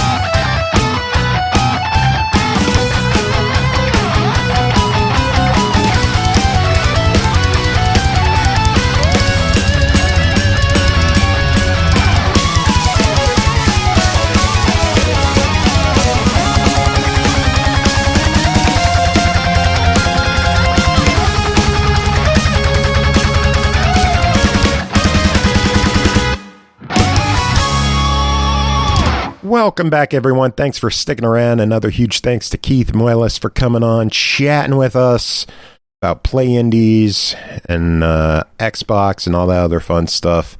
Aki and Bri are still here. We don't know where Jacob is. We presume he will show up eventually. Yeah. The dogs have not been sent yet to find him. Aki, are you sad the dogs have not been sent yet? Yes, because I like doggos. And maybe they'll maul his face. You never know. Good interview. That went a lot longer than I expected. We just we got into such good conversation over and over. Yeah. Yeah, the achievement conversation kind of spawned a longer tangent than I expected at the end there. But yeah, I didn't actually know any of that information, so that was all brand new for me. It was a fun conversation, though. It was fun talking about Xbox and talking about streaming and creators and the different things that we have to go through, because key theft and key reselling is such a huge problem that we have to deal with, and it affects us big time because obviously, despite our tenure being around, some people only look at our views and are like, oh, they only have a handful of views. I don't know if they're legit or not. And because there's other outlets out there similar to ours that have low view counts and are newer, they might not be legit either. And, we have a hard time being taken seriously sometimes until they see that, yes, we've been around a very long time and we actually do the things we do. Well, not only that, I've seen entire desk plays be like, yeah, we don't give out keys anymore. Just altogether, because they're they've been burnt so many fucking times, or they'll only give it out to very certain systems. A lot of them are only if you have a contributor page or whatever it is on Steam, where that's what they do is basically it's reviews on Steam. And it's kind of a pain in the ass to get one of those pages up and running. Yeah. Which is Is why it I haven't curator done page it. or? Yes, that's what it is. I think I'm pretty sure. I've And it's seen like some outlets are like, if you're a Steam curator, we're not interested. oh wow, interesting. Yeah. Some people like they don't want people who just. I think a lot of people do this just for free games, and they do the bare minimum, and that's like, all right, I streamed it on Twitch for a half hour. That's good enough. Let's move on to the next game. Yeah. Like, I think a lot of outlets don't really put in the time a lot of games deserve, and it reflects bad on everybody. I don't know. Fair. Like why would anyone take us seriously if these bigger outlets aren't doing what they're supposed to do? And we're fighting for what we do, and we can't get half the shit that we want. But yeah, and it's also real sad because, like, as mentioned in the interview, actually, they don't always know who even to contact about stuff. Yeah. So many of these places, they'll be like, okay, these are really big YouTubers. Here's a code. And those people will be given like 20, 30, 50 codes a day. But they don't really do that stuff. Yeah. So it's like, so you're giving all these codes to all these really big influencer types, but they don't play the games. And then there's people like us we're not huge, but we would do more with it than most of them will usually. It's like there was a conversation when I worked in PR for indie games for a little while about how sometimes getting that code out in front of a bigger creator is all it takes to make your game go viral. Mm-hmm. But, how do you on a budget encourage developers, if you're not doing the keys and they are, like, we had kind of conversations around these things where, like, if you only have a budget for so much, try and go with the more passionate creator that's going to give your game more time versus the 50 million viewer channel that's going to maybe put it up for 15 minutes. Yeah. That's not going to help you. Like, when you stream a game, you either stream it for a set number of hours or you beat it because it wasn't that long. Yeah. Like, you showcase games. You actually put time into them and show them off. And I see, I don't know how some people get away, like, doing a 15-minute video and that's it. Yeah. Like, the first 15. Like, you got to do more than that. People need more than 15 minutes of a game. Well, I mean, there's different types of content for different people, and there are some people that short form is what they do because there is an attention span issue for certain age groups, certain types of viewers, and all that. So there's a place for that shorter content as well, I think. It is if it's special. Like, if it's just the first 15 minutes with no commentary, no discussion, just gameplay. Like, no. It's just a quick peek, and I don't. If you're doing a 15-minute edit of different parts through the game, okay, I can understand that. Exactly. You're putting work in. You're putting where effort I was going to get to that. Yeah, and it's really just because I always feel bad. I kind of try to gauge how long a game is when I go in, for example, and I'm like, okay, if I give this game 30 minutes, I'm going to be showing 50% of the game or more. If it's a little bit of a longer game and I can fit an hour or two in my schedule in that one showcase, that's going to give a good representation of what it is. And if it feels like it warrants better and the audience is responding well, it gets more time down the road. Because staggered content is a thing as well. You know that you can oversaturate when a game comes out and not get staggered content creation. You lose a lot of potential audience there as well. Like, it's all fine and good to get that one big burst, but it's nice to also get that staggered content. Yeah, you want that steady trickle. You don't want just a sharp drop off. Yeah. Just steady trickle, like the cum running down Jacob's chin. Oh. Isn't that right, Jacob? He's muted. Yeah. He finally joins and he's muted right away. Maybe he's still pooping. You never know. He might be. Squeezing one out during the show. He's done it before, if I remember correctly. I don't think Maybe had he's his having phone technical in the difficulties. bathroom. Maybe. Could be. And that would be the story of his life, wouldn't it? Or... Oh, he's gone. It must have been technical audio trouble. difficulties. 1 second. Yep, there he is in chat. I just hit the wrong button. That was pretty funny. But yeah, it's rough trying to be taken seriously, and Oh yeah. hopefully PlayIndies does a good job of getting curators who want to be seen and want to be heard and don't just want free shit. Exactly. Because that's the problem with this scene, is too many people just want the free stuff and don't want to put in the effort to give back to what they get. Yeah. We don't owe anyone a good review. We owe them a review. Right. Yeah. We're going to be honest Well, with what we think about the game, but in my opinion, we do owe them a... Yeah. In my opinion, we do owe them a good review, but a good review doesn't mean it's positive. Yes. Fair. A thorough review. Yeah. Smart ass. Jacob, your shit working? Yeah, it's working. Hey! Yay! Yay! I'm not sure if that's Jacob doing it or if that's a sound bite. Yay! So what? Like being owed a good review. What's all this nonsense Dude, about? You just missed a really great interview. So much today. Yeah. Yeah, we're talking about part of our interview earlier. I was going to say, 25-minute discussion on achievements at the end. Yeah. I mean, the Showtime channel's been running for almost 6 hours, so we've had a long fucking day, dude. And then Aki just stayed in here. Yeah. Yeah. I showed up I don't even think it was a full half hour even before our first talk, and we had 2 talks and then the podcast today. So yeah, it's been a day. A big day. Yeah, we had Keith from PlayIndies on, which we just talked about in the first half of the show. He also talked about his time with Xbox and with tinyBuild and being a streamer.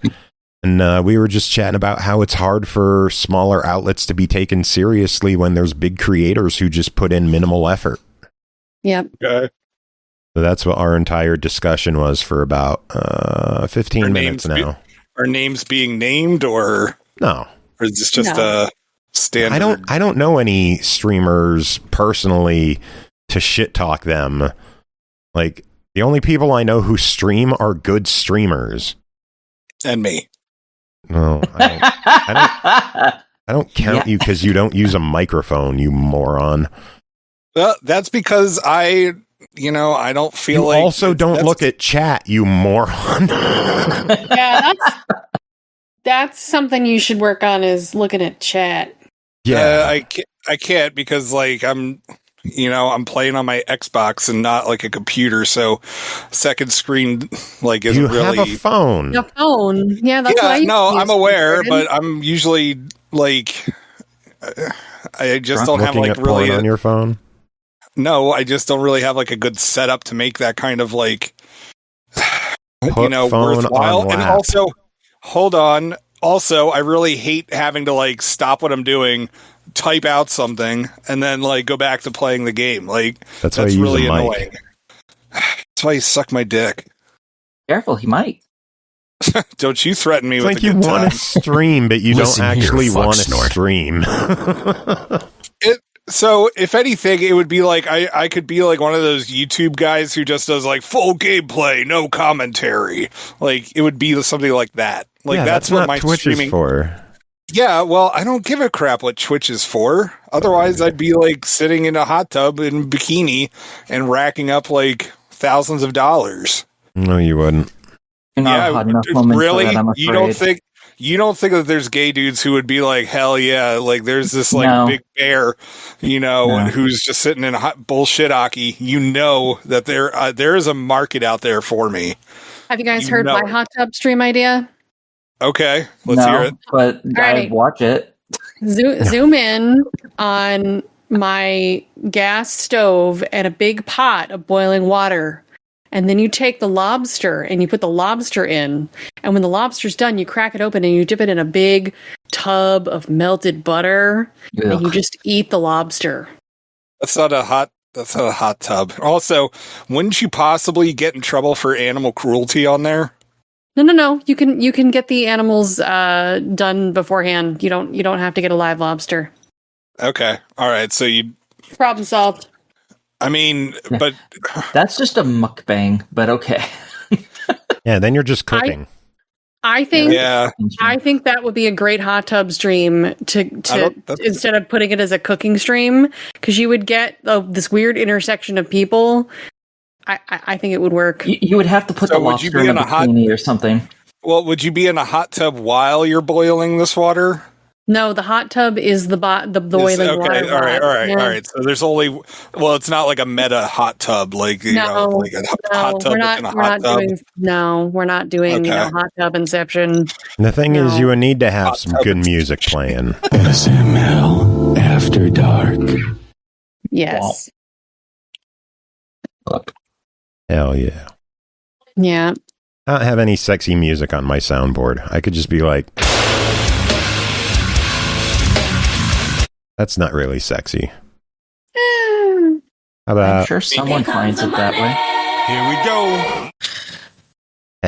Here it came. Oh, you pay. Oh, should we move on to the news? Because we got some news and reviews we got to tackle tonight. Yeah, let's do it. And this show is already creeping up over an hour and a half now, closing in on hour 45. So we should probably probably get to news. Game Pass update for the first half of August fucking sucks. 3 games. Yeah. Okay. August 11th, Date Everything. Ooh. Oh, nice. I just bought that recently. Hey, you made the sacrifice. August 13th, Cricket 26 and Sandustry on PC. Hell yeah, Cricket. Yeah. I love there you go. There's your update. Magazines. There's your first half of August update. Do we also get highlights? For kids? No. You got to subscribe. Come on. Come on. That was like Cricket highlights. Like, all right, I don't get it. Cricket was a children's literary magazine in like the 70s through the early 90s. Huh? That make you feel better? No, is Jacob the Gallant Aki's Goofus? Or are they both Goofus? Don't you mean gallant? Gallant. No, it's gallant. I don't give a shit. It's Goofus and gallant. I have no idea what Who names their kid are even Gallant? talking about. I don't know, but like also the Timber Toes. Come on, that's kind of if you name your kid like that, you're putting a weird spin on the pronunciation. So you don't look like a friggin' weirdo. Although you're already a weirdo for having a kid named Gallant. I figure like it's already weird enough that your kid's name is Goofus. I mean, if your kid's name is Goofus, you're already fucked up. But Gallant, you want to sound more prestigious, like Gallant Jacobson. There is something very wrong with all of you. Yeah, there is. Highlights is still a thing. It's pretty fun. So yeah, 3 games joining Game Pass. 4 games are leaving, with Menace from the PC leaving, along with Firewatch, Aliens Fireteam Elite, and Atlas Fallen. I managed to get the title update for Atlas Fallen done earlier this week, and I'm happy. GG. Good indie games. Play Firewatch. That is a depressing first month of Game Pass. There were other games on the list, but it was all stuff just being added to premium, so it's already on Game Pass. I'm not mentioning it. I really need to go back to Firewatch. Yeah, I bought that when I first got an Xbox One, but my TV was too small for me to be able to read the text on it. Ooh. And so so it's probably been almost 8 years since I bought it. Something like that, yeah. Yeah. That is not a new game. That is I really need to go back and actually work on that. Yeah, because that's probably a great game. No, well, we're talking about crappy Xbox stuff. Let's talk about those European price hikes. Yikes. Yeah, people were expecting a price hike. Nobody expected things to go up by €200. The 512 Series S is going from $349 to $499. The 1 terabyte Series S from $399 to $599. The 1 terabyte digital Series X $549 to $749. And the 1 terabyte disc edition $599 to €799. Damn. Yep. Holy shit. I remember buying my Diablo bundle for $349. Like $3.49? No, you moron. $349. Oh. It's a the full Xbox console, you dingus. I thought you were talking about the game. No, the system bundle. We're talking about consoles right now. Pay attention. I am paying attention. I don't think you are. Fuck I mean, I got Dreamlight. my 1 terabyte Series S for $349. Yeah. Yeah. It is. Now you can afford a shitty Series S for the price of a originally 2 terabyte first come first serve Xbox Series X. What was my Xbox Series X? Was that $400 or $450? I forget. They launched at $499. Yeah. Oh, okay. Well, I mean, because I got it through that like monthly pay program or whatever. Oh, yeah, that was the good way to do it. Yeah. You got the system and 2 years of Game Pass with zero interest or extra charges. Yeah, zero. It was pretty great. I don't know how they made money on that thing. There's no way they did make money on that thing. That's not the point. The point is to get it into your house. But like given 2 years of Game Pass, that was nuts. Well, yeah, but you kind of paid for it. Yeah, but yeah, I think you ended up saving like $20 or $40 in total from buying it all separately or some shit like that. Just the fact that you were able to do that with a small monthly payment was nuts. That was such a good program. I wonder if they're going to do it again with all the console price increases. Well, they said they were planning on bringing a system like that because everything was ballooning in price. Yeah. She said they were going to do, stuff to where you could pay every month for new consoles and stuff again. So they're planning on bringing something like that back. We keep hearing stuff about, this isn't in my notes, but we keep hearing stuff about this disc-to-digital positron project. Do you think we're going to see anything actually happen with disc-to-digital? Maybe by the end of the year. Because for the past month, it's been like, next week, we're going to hear the details. Next week, we're going to hear the details. Next week, we're going to hear and it hasn't happened yet, so I'm still waiting. I'm hoping we do soon, because I'm actually really interested in that program. It looks like that could be real damn cool. I still have a handful of discs I would love to make digital, and and I wish it worked on older titles, but sadly, doesn't it go all the way back to the 360? No, it's just they said Xbox One and newer, and it's not even all Xbox One games. No. Why must they make it difficult? Just make it work everywhere, please. Because people bitched about it when they wanted to do it originally with the Xbox One launch. That's what the plan was, that you were going to use a disc, it was going to have a digital identifier, and it would lock it to your account, and then you don't need the disc anymore. It could sit on your shelf.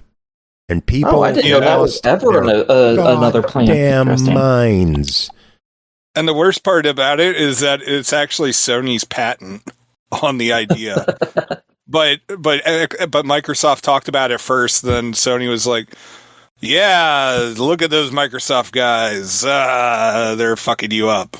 Like, what a bad idea. Who would do that when it's actually their idea? Yeah. And they were going to do it until they saw the backlash, and then they immediately put out that this is how you loan games to each other. Yep.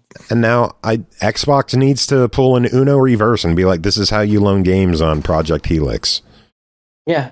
Like, I thought that original stuff on the Xbox One was they were trying to just go purely digital. I thought was what that all was they were going to go pure digital and destroy the used gaming market altogether. No. There were even plans that you would deactivate your disc if you wanted to trade or sell it. And now we're at the point where it just does, their plan will do it automatically, where if you have a disc, you put it in and you play it, and then you give it to a friend and they pop it in their system, yours is gone. Your license is deactivated. That's something I can get behind. I like that concept because it's basically the same as borrowing the disc, and it just means you don't that need after the disc anymore. Yeah, I really appreciate that. And let it sit there. But I can't sell it. Okay, why should you be able to sell your disc and keep the game? Exactly. Greedy bitch. Oh, man. Nintendo Switch Online got 2 new Virtual Boy games this week. And they were both unreleased titles with Zero Racers and D-Hopper. Interesting. Yeah, Chris talked about them briefly on our last episode. So if you want to hear about them, go check out the one that you probably marked as viewed already. Last bit of news I have, Marvel Rivals is getting a size reduction with the 9.5 update. It will be getting a 15 gig size reduction on console and a whopping 40 gig decrease on PC. God damn. Hell yeah. That's awesome. Yep. Glad they figured out how to compress things finally. Indeed. Well, I guess with a lot more focus on SSDs, they might be dropping HD support, like hard drive support. That might require an SSD. I didn't realize that would change the size of the file. Well, if it's on a hard drive, it's going to be a lot slower to access data, so it's going to need it in more places. Oh. Going to need that data in more places, so it's like when CDs would have redundant data, so it would be quicker to load. Or redundant data across multiple disks. Interesting. Yeah. Okay. That's cool. But yeah, it'll load quicker by having less to load. Nice. Nice. But that is my news. Aki, what do you have? Well, D&D Hasbro has announced they've basically ruined the entirety of D&D. Or at least that is their plans. They had a big announcement thing a couple days ago, I think it was, and they're making D&D into like Universe Expanded or Universes Beyond or something like that, which is what they did that ended up making shareholders and Wizards of the Coast people sue Hasbro when it came to Magic the Gathering.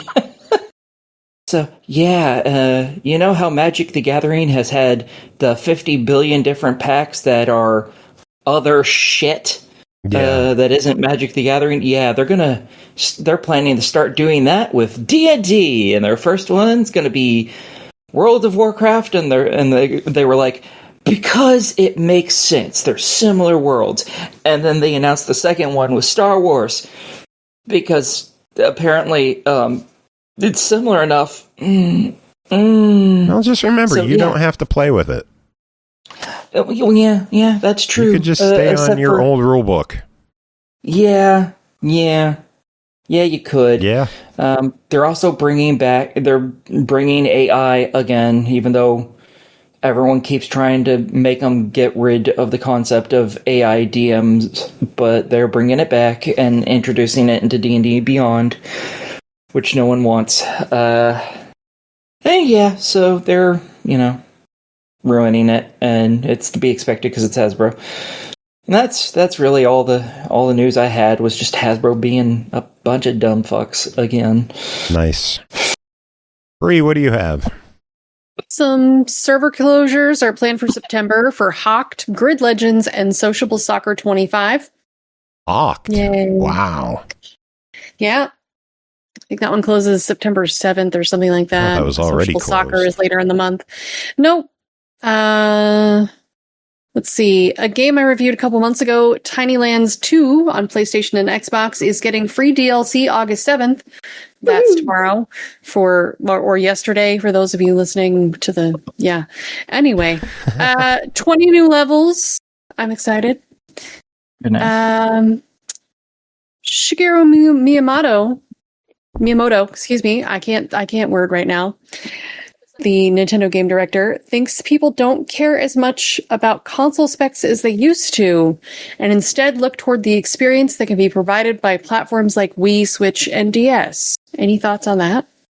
I'll be honest, I'd agree. I'd agree with them, because if you're buying a console, then you don't want to be like somebody who's fucking around with a PC, having to constantly update your graphics card, your RAM, your blah blah blah blah. Like, it's a set thing. Yeah. Like, you just want to play your fucking games and not have to worry about it. That's it. I think we're at a state of diminishing returns on how much more realistic visuals can get in games. Yeah. Like, we already have photorealism in games. Yeah. I was going to say, I know people were criticizing like how the new Halo looks. Like, even though like they're saying it's like even more lifelike, everyone's like, yeah, this looks like shit compared to even like the original. Like, I haven't heard any about the visuals. I don't know. Well, what are they saying? The next thing on my list is to talk about Halo Campaign Evolved lead developer Halo Studios. They seem to have had a round of layoffs following their successful launch. That, from what I hear, is absolutely nothing out of the ordinary, because it's basically all contract workers. Yeah. But, also supposedly it wasn't as successful as Microsoft wanted. Potentially, yeah. But yeah, I actually played the game last weekend, and some interesting changes. They've actually added accessibility functions, so you can play the game with like 200% health and better shields and do more damage and crazy, stats like that. They also accidentally left that in so that you can do lasso that way. Huh. I heard that. Hell yeah, that's hilarious. So it's still legendary difficulty. You still have to deal with all the effects of all the skulls, but you can do it with like extra health and damage, which actually makes it a cakewalk. I think I'm going to play that this weekend. I'm hoping you're going to join me tomorrow and see what we can get done for you. It'll be fun. If I still had Ultimate, I'd be playing Halo 2, but yeah. I do not have I haven't had Ultimate in a good long while.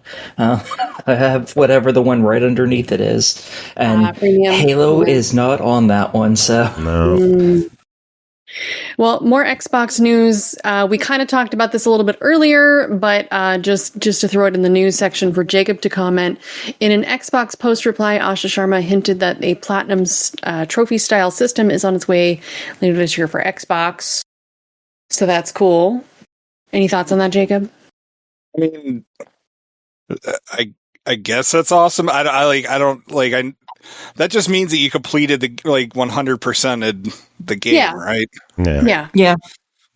I mean, See, I don't know. I just want to know how exactly that works. I mean, what if you're playing one of those games that decides to release a free update that adds an extra 1,000 Gamerscore? That's a good question. You no longer have the trophy? If it's like PlayStation, the Platinum Achievement or Platinum Trophy is for the base game. Yeah. Okay. Not the DLC. Yeah. Any DLC is separate and doesn't have a separate Platinum. So, yeah, we'll see what they do. How many games are out there that already have a Get All Other Achievements achievement? So many. It's redundant. I mean, we're going to be reviewing a game that does later this episode. Yeah. Well, which not to brag, but according to True Achievements, I'm the 12th person to have finished it.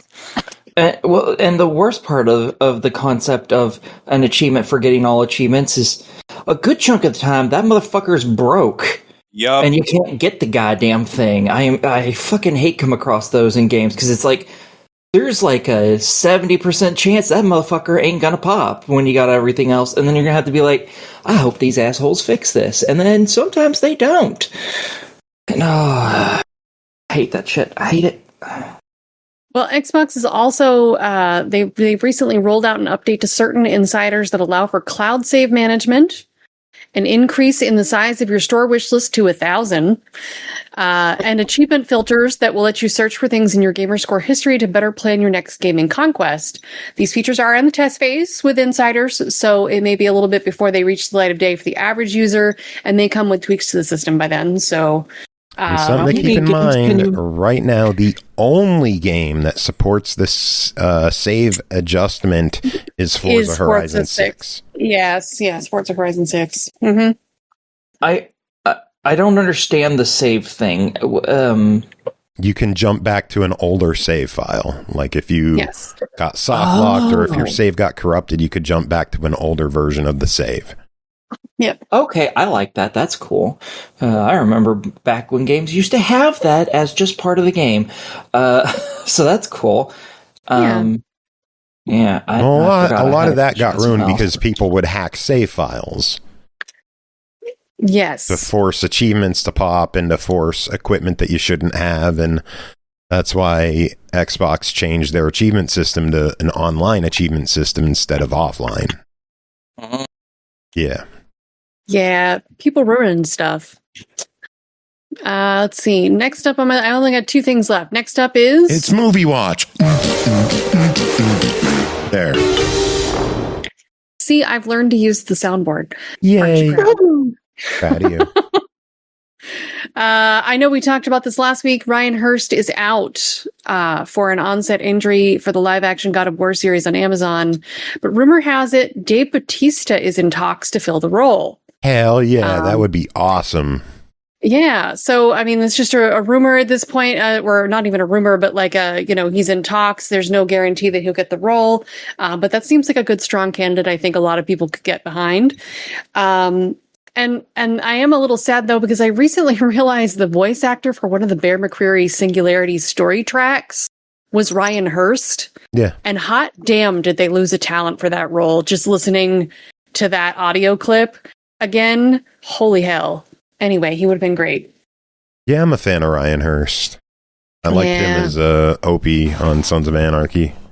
Yeah.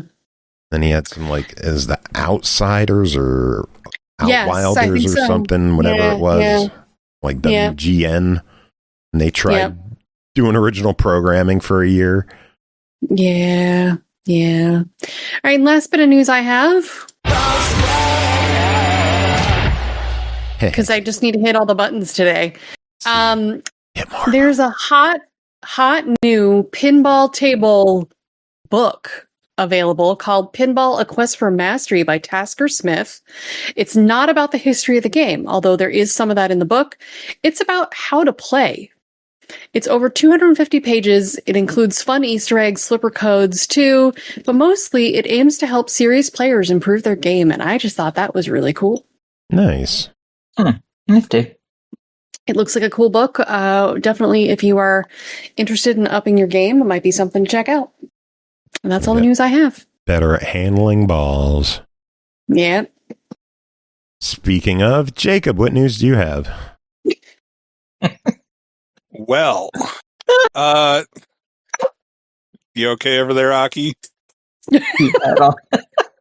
And now I'm laughing because Aki's laughing. Yeah, I don't know why the handling balls, right, Jacob thing. I don't know why that got me. That was good. Okay. So on August 27th at 3 p.m. Eastern Standard Time, Netflix is getting Grand Theft Auto 6, an extended look. Yes. It will also launch on the official Rockstar YouTube game channel and the Grand Theft Auto 6 site later that day at 9 p.m. So I guess if you care enough and you have Netflix, then woo, you get to watch it 6 hours ahead of everyone. There's a fucking trailer, people. The trailer. It's Grand Theft Auto. People are going to go watch it on Netflix. That's just how Grand Theft Auto people are. Yeah. Also, another Rockstar news. We found out why there hasn't been another Midnight Club game. Essentially, a former Rockstar senior designer, Chris Roberts, who worked on the Midnight Club series along with Red Dead Redemption, said that pretty much Midnight Club is their redheaded stepchild, and Rockstar just doesn't give a shit because it's not Red Dead Redemption or Grand Theft Auto. So, I guess like that pretty Bully much too. means, yeah, or table tennis. No. Oh my god. I have access to so many soundboards. What even is this? You have Nitro? I do not. Maybe they opened that up. But yeah, there's a bunch of soundboards that if you're on a bunch of Discords, they all have their own soundboards. Or they can. Wow.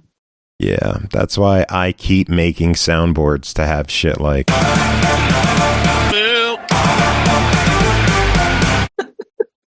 Oh, that one's so fucking stupid. Fuck that! So anyways, so we good? Yeah, I know. You're the one who stopped. So, well, you guys are the ones fucking around with the soundboard. Yeah, that's always going to happen. Anyway, so Chris Roberts said even though it was competing with like Need for Speed and Burnout, data showed that players were actually playing Midnight Club longer than other game titles, other similar game titles, saying the perception is we never got the accolades or the reception. The New York perspective was, you're not GTA. When you're the Redheaded Stepchild Project, we're doing a good job. We're world class, but we're still treated less than. So then Rockstar canceled Midnight Club 5 and the team was dismantled. Damn. Yeah. That's about right. They said when they canceled it, it was pretty clear that there would be no more Midnight Club and everything was just going to be GTA stuff moving forward. And that's just the way it's going to be. Yeah. So it's depressing that Rockstar used to put out interesting games and now they're just the GTA studio. Yeah. They're the GTA Online studio more than anything at this point, but yeah. GTA.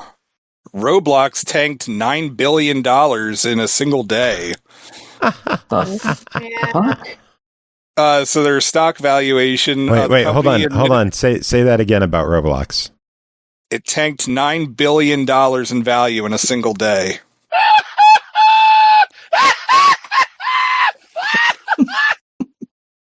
Because the company admitted in one of its quarterly reports that it had greatly improved its algorithm for suggesting like titles for kids to play, and it was directing fewer kids towards viral games that emphasize short-term monetization.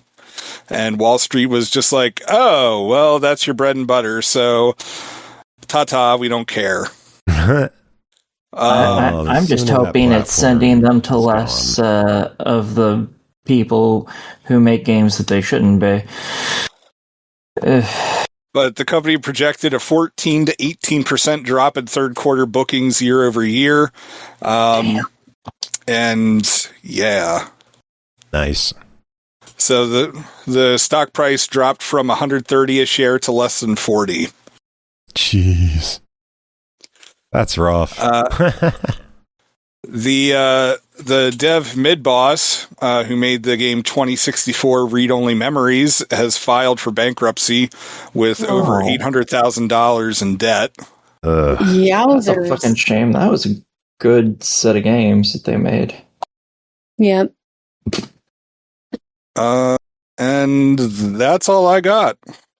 All right. Did we have any good news this week? Well, I was going to talk about. Fucking hell! What? I think a cat just did something that it wasn't supposed to. You think it barfed or shat? None of the above. Okay, I'm back. Sorry, Potato decided to jump on my headphone cable and unplug them. Oh. This is why I do wireless. That's fantastic. She's been so, like, it's never been a problem until recently. She has been so super clingy lately, and I don't understand if something's wrong or. Yeah. Every time Teak goes through a phase like that, it makes me worried. Now she's just eating food, so. Okay. Potato. All right, we moving on to reviews then? Yeah. All right, let's dive into these. First game to talk about tonight is Verho, Curse of Faces, developed by Kasur Games and Last Orbit, published by CobraTekku Games. It released July 30th on Series X and S, Switch, and PS5 for $24.99. The Curse of Faces, where revealing one's face means instant death, has befallen the world. Humanity was brought close to the brink. After 264 years of the era of solitude, a symbol of safety appeared. Masks. Well, did they not exist? What the Well, the origins of the curse are still shrouded in mystery. While the origins of the curse are still shrouded in mystery, many travelers still venture to the source of this curse in an attempt to reveal its secrets. Will you strive to lift the curse from the world, or will you harness its power for your own ends? Jacob, what is Verho, Curse of Faces?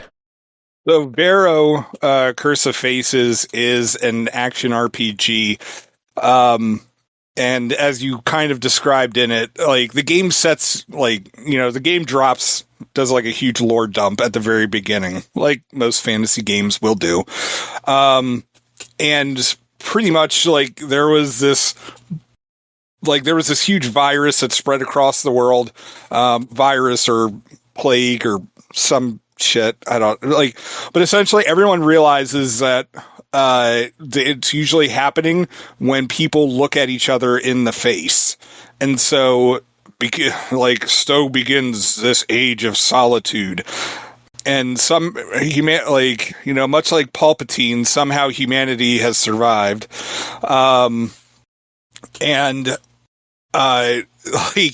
There's this hero that rises up and like realizes, hey, everybody, if we all wear masks, then we're going to be okay. And so humanity kind of restarts anew.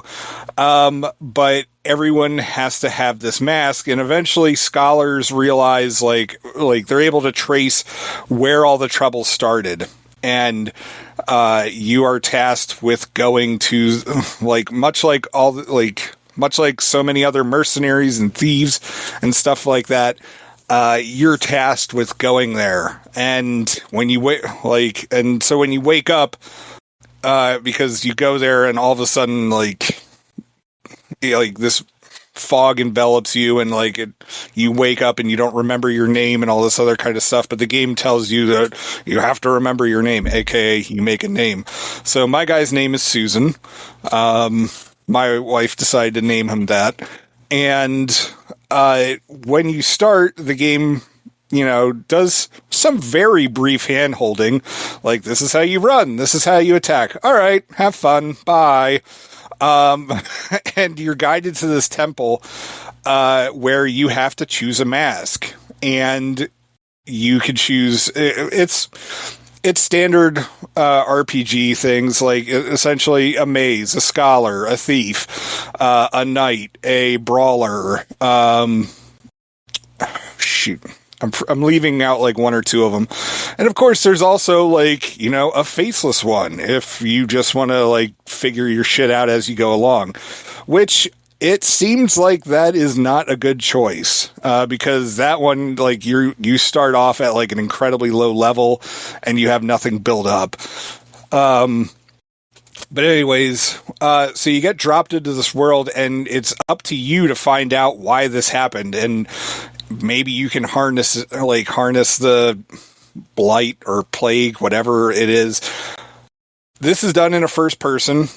Keep that in mind. And it's very retro graphics. I would say, think of action games from 1997, 1999 ish, thereabouts. Everything's very blocky, pixelated. Actually, I wouldn't say pixelated, but it's that 3D rendering.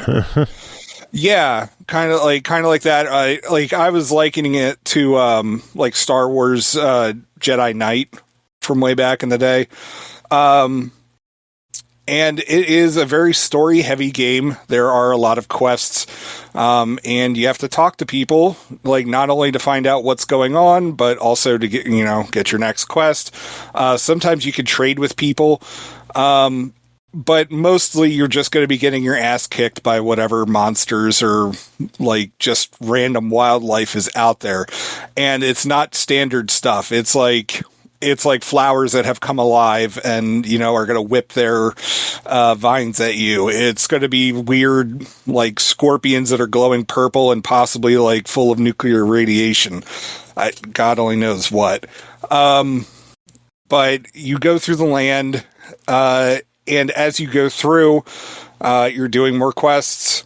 And occasionally you will run into points where you can actually redo what mask you want to be wearing. And so if you're like, all right, well, I've been a brawler, you know, it's fun doing this, but, you know, I really want to like try out magic and see if like I'm actually better at doing that. You can actually do that if you want, which is kind of nice because, you know, it's going to suck if you're going through this whole game, you know, just to find out that, wow, I'm really terrible at fighting. Maybe I should be a magic guy instead, or maybe I should be a thief and just, you know, scamper on in the darkness.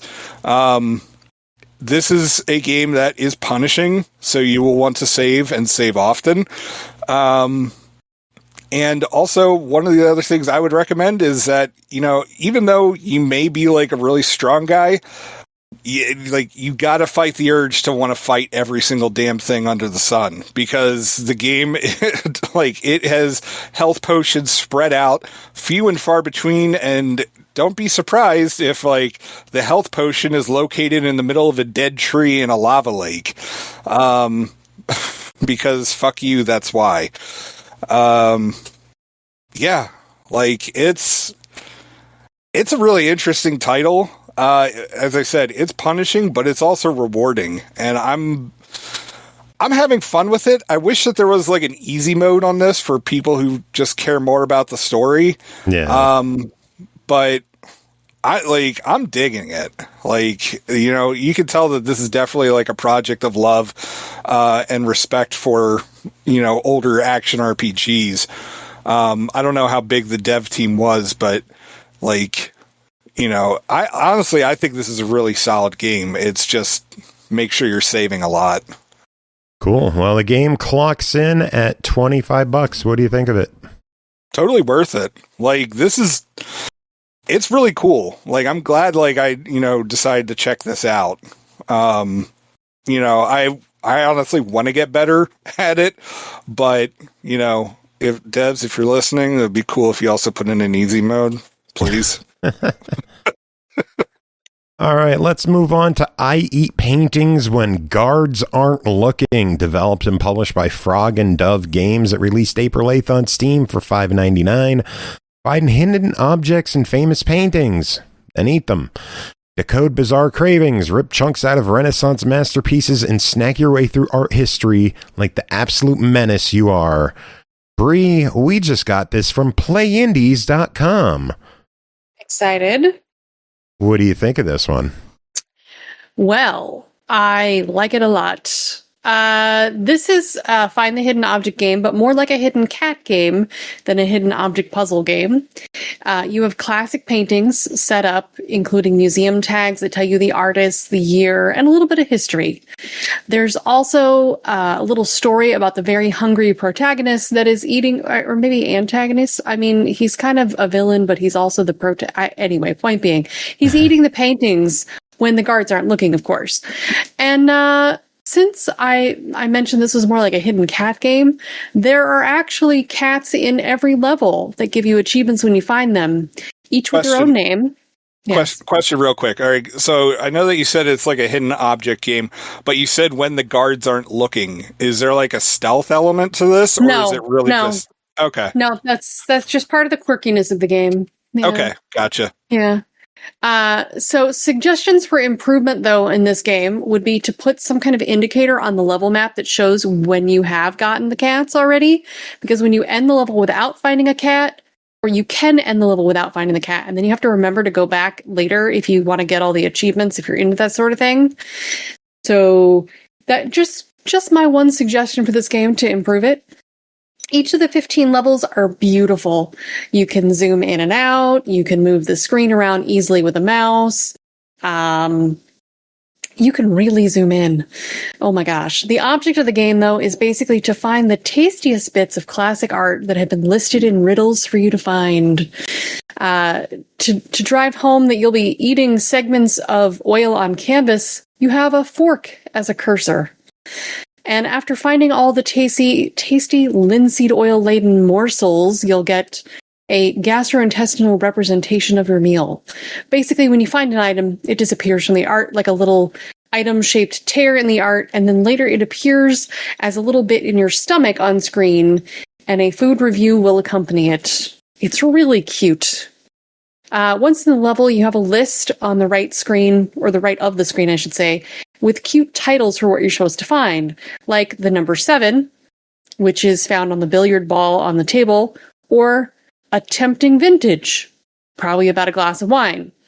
But if that isn't enough to get you finding things to devour, you can click on the list item and that'll give you a written hint that is sometimes punny to help you further. And if you're still stuck, the game has a built-in hint system. You can click on the Q button for a quadrant of the item that you're looking for. So there's 4 quadrants to every painting, and it'll even show you in a little picture, like quadrant 2 means the bottom left corner or whatever. I think it's quadrant 3. Anywho. And then if you're still stuck, you can click on I for image. I'm assuming it's an I for image. And it'll give you a little image that matches what you would see in the painting. And I liked these levels of hint. I had to use the image one once because there was a still hard to find item of a fishy image in a basket. It was just really hard to find. As for the classic art, there's Van Gogh and Caravaggio and Renoir and more. There's Bosch, which that's a whole thing. And I mentioned the zoom already, but the resolution of the art pieces are incredible. The detail you can see in them and really get close is amazing.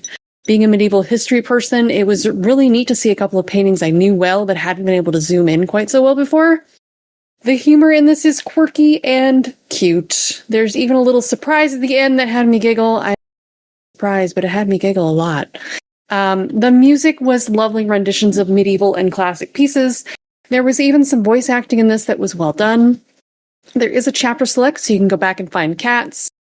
This was a delightful, quirky experience.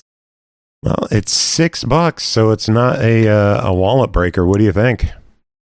I think the price is great. It is a short experience that does not have a lot of replayability, though. I enjoyed using the clues to find the hidden things as opposed to just clicking around looking for one kind of thing. If you enjoy hidden cat games, Meowsterpiece Museum, something like Please Touch the Artwork 2, or even Procession to Calvary, you might like this game, and I am going to give it a buy it. Very good. All right, let's talk about Shard Squad. Developed by the Root Studios, published by Nuntius Games. It released July 30th, Xbox Play Anywhere, Switch 1 and 2, PS4, PS5, $6.99. Survive an insane army of enemies with a squad of elemental creatures. Recruit new members for your team by defeating the bosses that cross your path and combine their traits to unlock powerful effects. Unity not only brings strength, it also creates new abilities. Jacob, what is Shard Squad? So Shard Squad, think of it like Vampire Survivors teamed up with Pokemon. And that's more or less the basis of it.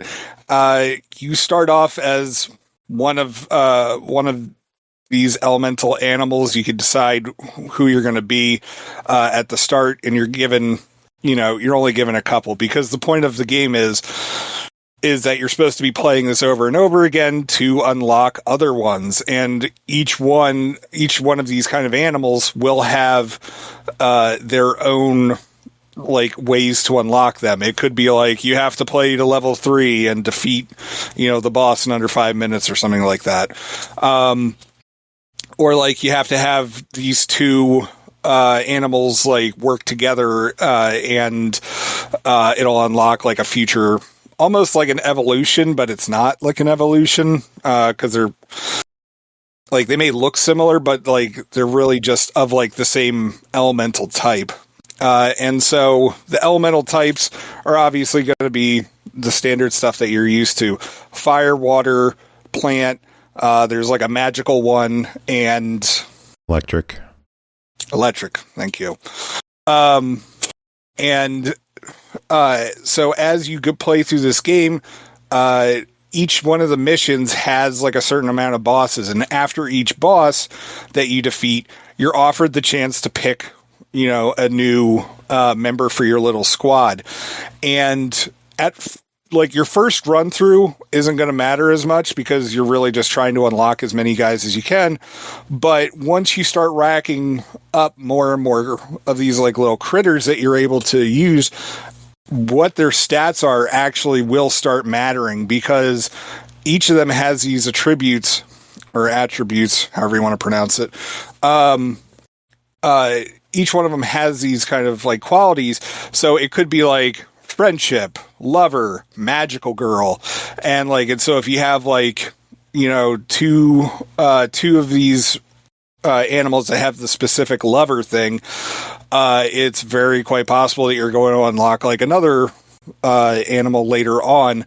But it also means that they're going to leave like little hearts all over the place, and the hearts will heal your main guy as you're running through the level. Or you'll get like a couple of like water ones together, or like a couple of ones that are like have the heroic tendency. And so if they've got that, that means like it helps bring up the attack of everybody.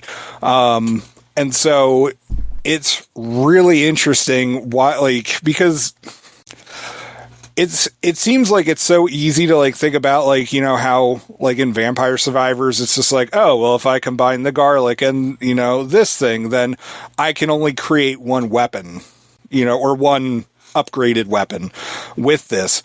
Instead, with like all these different shards that you're like the little different animals that you're collecting, like it really expands the possibilities with this. And so like you could have like 3 magical girls and like you're just like steamrolling through everybody because, they're just kicking everybody's ass. Or as I said, like the friendship one where like everyone's healing more often because hooray, we're all working together. Or like the cooldown is, a lot quicker.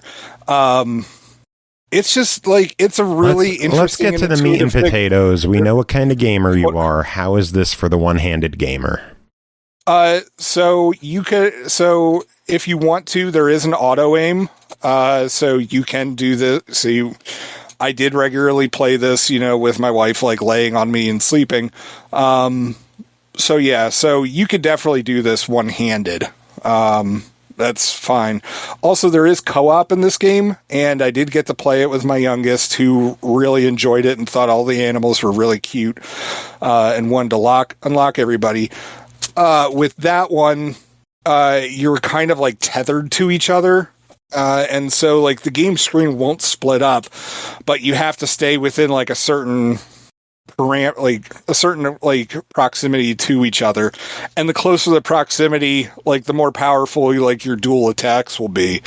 Now granted, only one of you is going to be able to decide what which ones you like, what new members you choose in the group, but you can get stuff done more quickly. You can gain experience more faster if everyone's like working together and just like collecting all the coins and stuff that drop. And it works rather seamlessly. I did not have any issues with it. But yeah, like it's a pretty fun game. My only actual issue with the game, like I meant to say, like I didn't have any issues with the co-op. My only issue with the game is that in the main landing area, which is where like you will start before every mission, there is a person who is kind of like the person that you buy, like that you upgrade all of your permanent abilities through. Sometimes after you've finished a level, they're not there.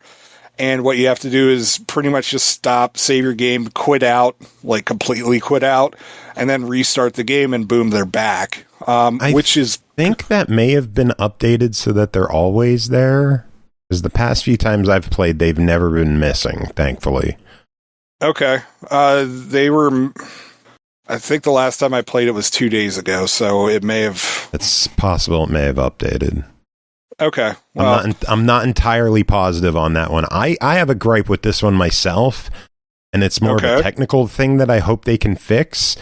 There's DLC available. $1.99, you could get a wind pack, 4 new creatures that you could unlock of the wind variety.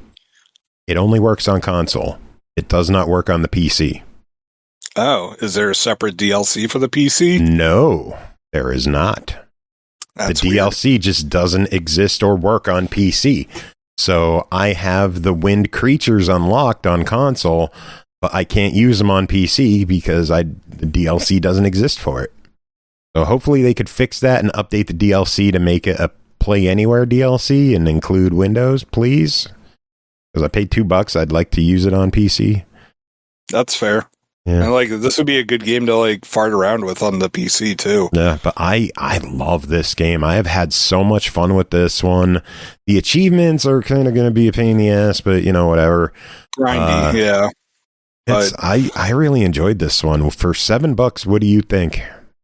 Honestly, I'm having a lot of fun with it, and I really like the fact that me and my kids can play this together, co-op. So any simple game that isn't Minecraft that I'm able to play with my kids, I'm pretty cool with. So I'm glad we're both having fun with it, and honestly, it's a good introduction to the survivor genre game genre for my kids, because they've kind of poo-pooed other ones other than extremely powerful capybaras, but all right, but yeah, for $7, totally worth it. Yeah, I agree. Get it. Next up, Case Solved, The London Files, developed and published by Minimol Games. It released July 29th on Xbox One, Series X and S, Switch 1, Switch 2, PS5, PC, $9.99. Solve logic puzzles and crack multiple cases in a cozy noir London using reason, not guesswork. Murders have taken place, witness statements conflict, and the alibis don't add up. Everyone has a motive, and only clear logic reveals the truth. Bri, did you solve the case in Case Solved? I solved all of the cases, Sweet. all of them. Yeah, I got a big 100% on this one. So Minimol makes great puzzle games, but this was a huge departure for me from the chess games I'm used to. This is a detective mystery logic and deduction game. There are 3 cases with multiple stages to solve. Each case gets a motion comic style intro with speech bubbles and gibberish narration. And once you get into the crime scene, you have things you can click on, like stickers that breathe, of the characters you can interview, the suspects. Details on the scene that you can click on are like clues and evidence. And when you talk to the suspects, they may give you hints to where the evidence or clues are. So when you click on something correct, it turns into a sticker object and you have a visual representation of everything. So the first part of each stage, you're using your cursor to talk to suspects and gathering evidence. So you can do this one of 2 ways. You can either click randomly in the environment for something that looks like it sticks out, near the dead body or the chalk outline, because it's very family friendly. They have a chalk outline. There might be a violin, and you can click on the violin, and it'll show up as one of your pieces of evidence with the location that it was in the subway near the body or whatever. Or you can talk to one of the suspects, and they'll be like, "Oh, hey, I don't know what was up with that violin." And now you know to go violin. So you can kind of solve this one of 2 ways, either by seeing things that look out of place to you and clicking on them, or by talking to the suspects and then going and finding that piece of evidence, or you can do some mixture of both. Once you've collected all the clues, you enter a deduction board screen where you have clues that are like a logic grid puzzle. There is a grid for you to fill out with drop-down menus, If you've never done a logic grid puzzle, you have like a grid with things like suspects' names on the top and then their motives. And then you have to take the clues given, like the manager isn't suspect number 2 and suspect 3 was jealous and so on. And by clicking X for no and check mark for yes or whatever you want to do, you can deduct the right order of things. I happen to love these kinds of puzzles, so this was a really big win for me. And you get a lovely ding when you get the logic grid right, and then you move on to another bit of story to wrap up that stage or case. The story progresses through varying stages in each case with motion comics and box text. There are 5 stages per case that we do to solve some murder or other, making 15 logic puzzles. But that's not all. The puzzles get progressively harder, and sometimes it felt like I needed to draw a grid on paper or just take some notes so that I could get through the puzzles. Because sometimes there are as many as 25 slots to get through for different things. And the clues for the grid puzzle section of each stage are color-coded, so you easily know which category on the grid to place it, which I thought was really handy. And then there are cats you can find in each of the scenes that give you a hint. Yes. So when you click on the first one, you get an achievement for your troubles, and if you find all the cats, you get some achievements for that too. I never really needed to use the hints, so I don't know how the hints work. But there are hints if you find cats. It was cool. The humor in this was good. The suspects were fun. The art style and music were pleasant. The game had an element of polish to it that I was not, I don't know, like I wasn't expecting it to be bad or anything. I just like, oh, this was a pretty sophisticated and polished little game. There are also hold on, we're getting raided. Oh, okay. We got some screaming going on. Oh my. Welcome in, Trivium Champ and company. Thank you for the raid. Good to see you, Triv. Hope you are doing well. Someone give Trivium a shout out, please. But yeah. We are chatting about Case Solved: The London Files, which is out now on pretty much everything from Minimol Games. What were you saying again? Yeah, there's also hidden codes that you can input in the classified section on the main menu that unlock 42 secret files for you to fill out the mysteries a bit. And that's 42 more short puzzles for you to solve. They don't come with as much story as the initial cases, the 15 missions that you do there, or puzzles that you do there. But they do have a little bit of story with them. The first clue I got to opening this was actually in the achievement name. And then I got a clue in-game for another code, and then I just jumped around until I found them all. I looked up a few online. These puzzles range in difficulty from 2 to 5 magnifying glasses, and they seem to have no order to the difficulty in how you find them. But, 2 being easy, 3 being a slight bit of a challenge, and 5 being kind of hard in comparison. So yeah, there's like 50, what did I say? There's like 57 puzzles total in this. That was a pretty good amount. If you like logic grid puzzles, this was really fun. There are a few small bugs where I got stuck in the menu because my cursor color went away. The codes were a bit of a challenge to find at times. But yeah, I had a lot of fun with this one. It filled a puzzle void for logic grids I didn't know I had. I used to do magazines every month that had like the logic grid puzzles in them and all the different styles of logic puzzles. I really like logic puzzles, so this was good. Very good. $10. What do you think? I think the price is good. It doesn't outstay its welcome. It's an easy buy for me. Works for me. All right. All right, Aki, it's your turn. Lost and Found, a This Bed We Made story, developed and published by Lowbirth Games, released August 5th on Steam for $6.99. Lost and Found is a standalone short story game taking place aboard a 1960s transatlantic ship. Play as Sophie Roy in her new job as a stewardess and help solve a curious series of thefts in this narrative-driven mystery set after the events of This Bed We Made. I did try to get This Bed We Made for you, Aki, but I did not hear back. So instead, we're just going to take a look at Lost and Found by itself. What do you think? That works. Tell me about it. So, in this, you are playing a stewardess on a boat. I want to call it a cruise liner, but it would be like the I'm olden. on a boat. Everybody look at me because I'm sailing on a boat. Yeah, and basically, what she is she think of her like a maid. At a hotel. That is basically her job. And apparently someone has stolen some shit on the boat, and it's up to you to find it, because the owner of the place is like, I really don't want to create a scandal, because this is ye olden days. He's like, I don't want to make a scandal. So while you're in there, cleaning up the room and getting them their coffees and what other bullshit they want you to do, just do a little bit of them there snooping around for me, please. And if you find the stuff, just let me know who it is so I can tell them at the next port to get the fuck off the boat and stay off of it.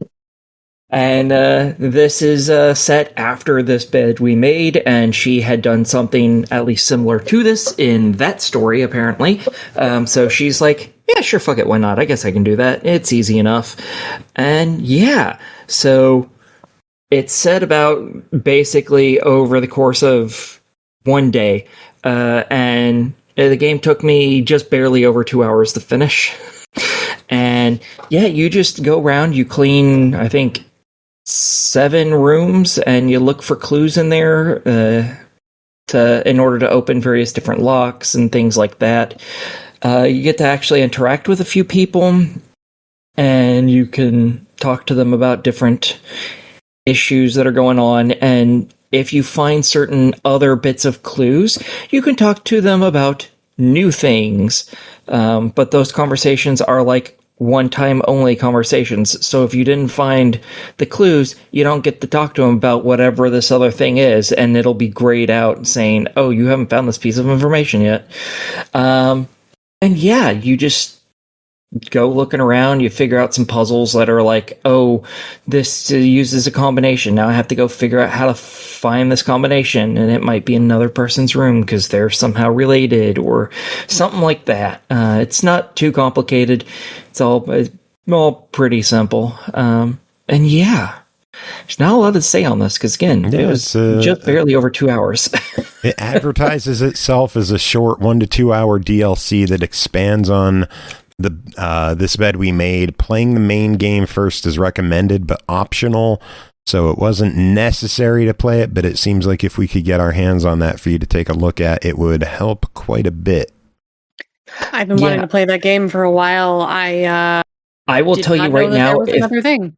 If it plays like this, you're gonna like it. I'm gonna tell you that right now. You're gonna like it. This is not like a Sherlock game. This is not deep thoughts. You do the stuff and it's kind of obvious. So yeah.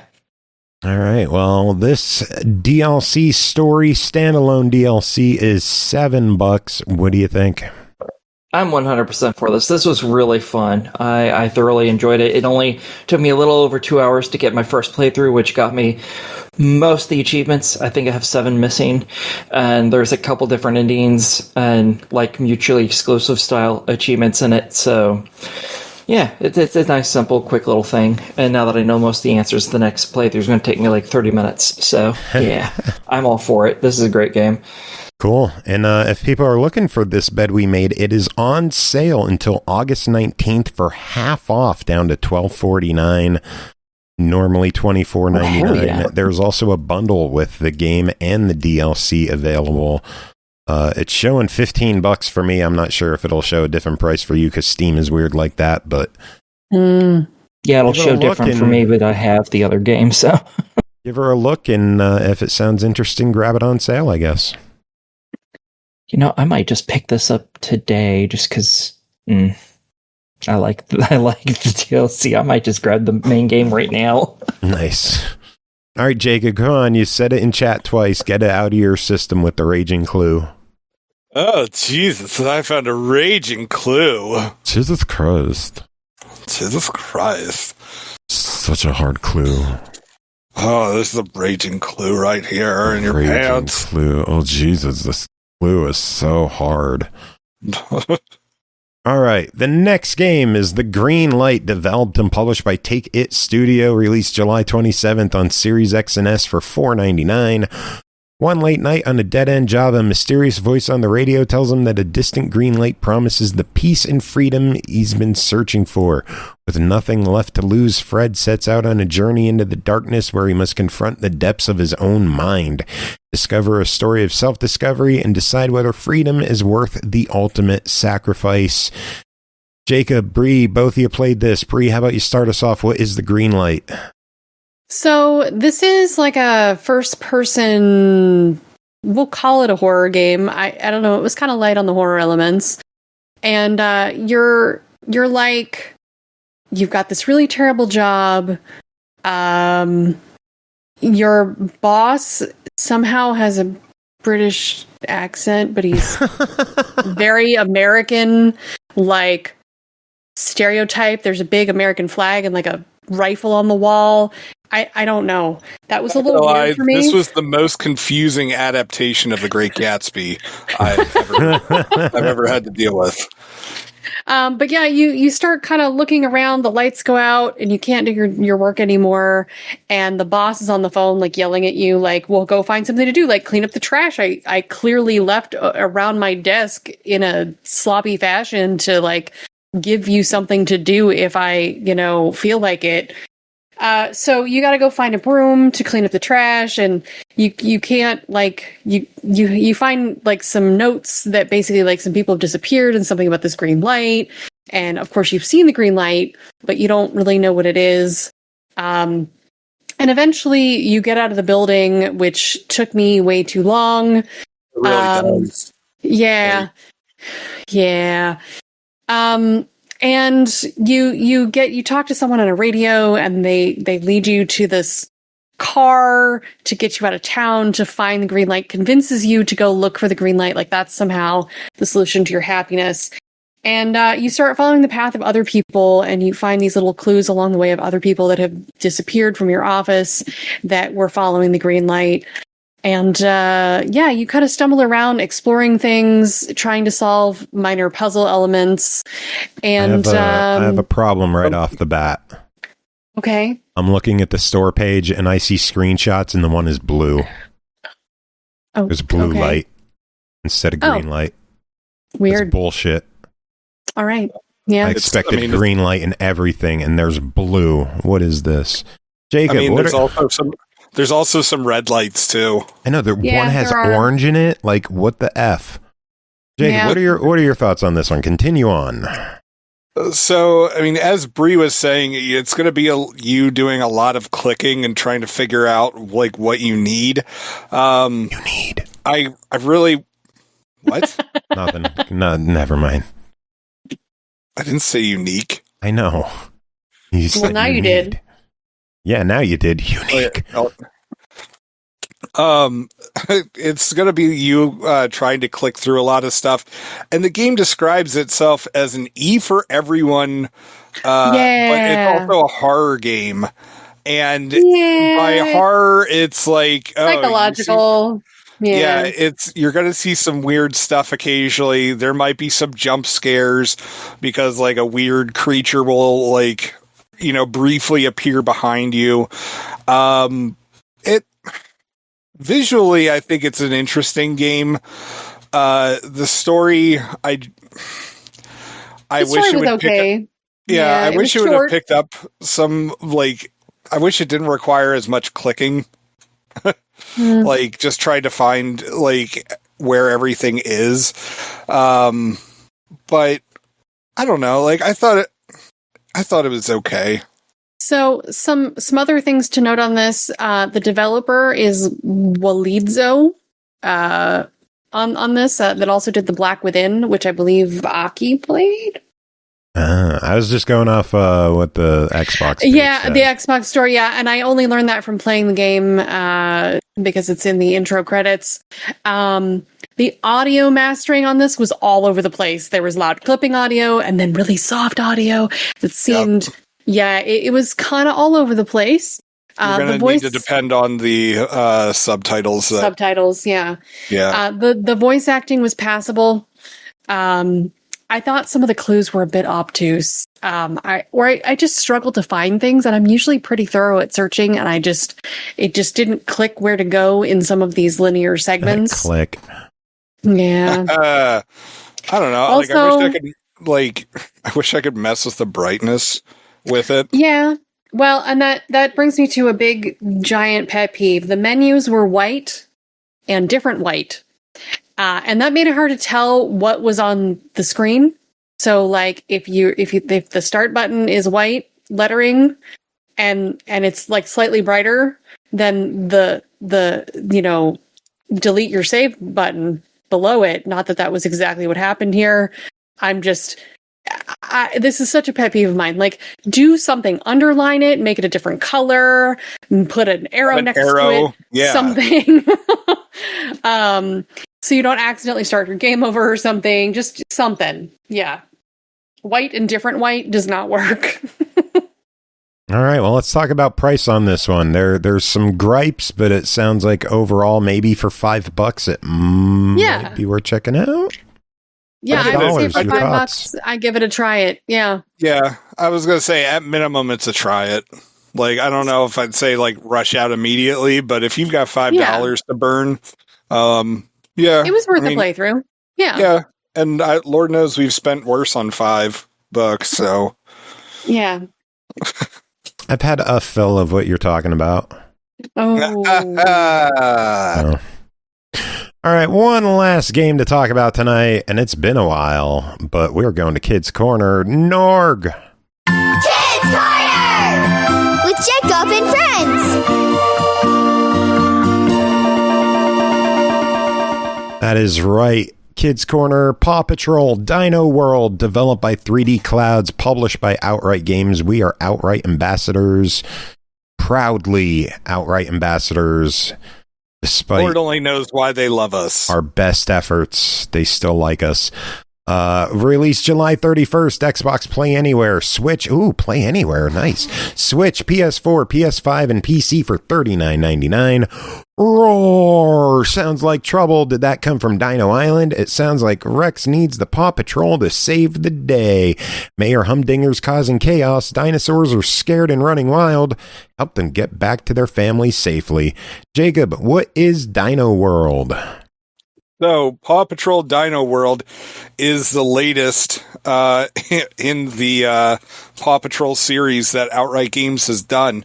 And much like taking a note from Paw Patrol World, which got released, I think, a couple of years ago, it is an open world game, which is very refreshing to see with this. And so the plot of it is that the Paw Patrol has to go help out at the Dino World Island thing, which I believe is from a special and also the upcoming movie that releases next month. And the big draw for me was that Rex is one of the dogs that you get to mess around with in here, but unfortunately, you don't actually get to play as Rex. He's really just like, you need to go here and you need to do this. Not gonna lie, I was really disappointed with that because I was really hoping to finally play as Rex, and maybe Outright later on will release some sort of DLC thing to let you do that. For those who don't watch Paw Patrol because you don't have kids or what have you, Rex is a differently abled dog. He's missing or not necessarily missing, but his hind legs don't work. And so he's hooked up to kind of like one of those little doggy wheelchairs. So he's got two wheels, in the back.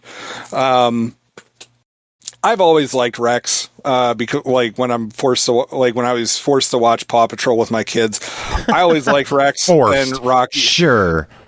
Listen, okay, you sit through this stuff, you eventually do start having your favorites. And, I've got my gripes with Paw Patrol and certain stuff. It's just Marshall doesn't get the respect that he deserves. Why does he always get treated so clumsily? He's actually really nice. Whatever. Anyway, So it really feels weird being like, as a 41-year-old adult, I'm very disappointed I don't get to play as Rex.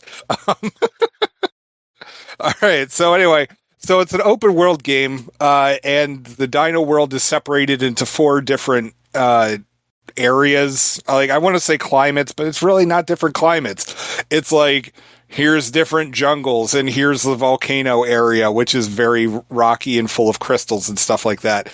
But they're all pretty much the same, and you get to play as the main 6 Paw Patrol dogs. So you have the police one, Chase, Marshall, Fire, Rocky, who is Recycling, Rubble, Construction, Casa Grande. What are you gonna do?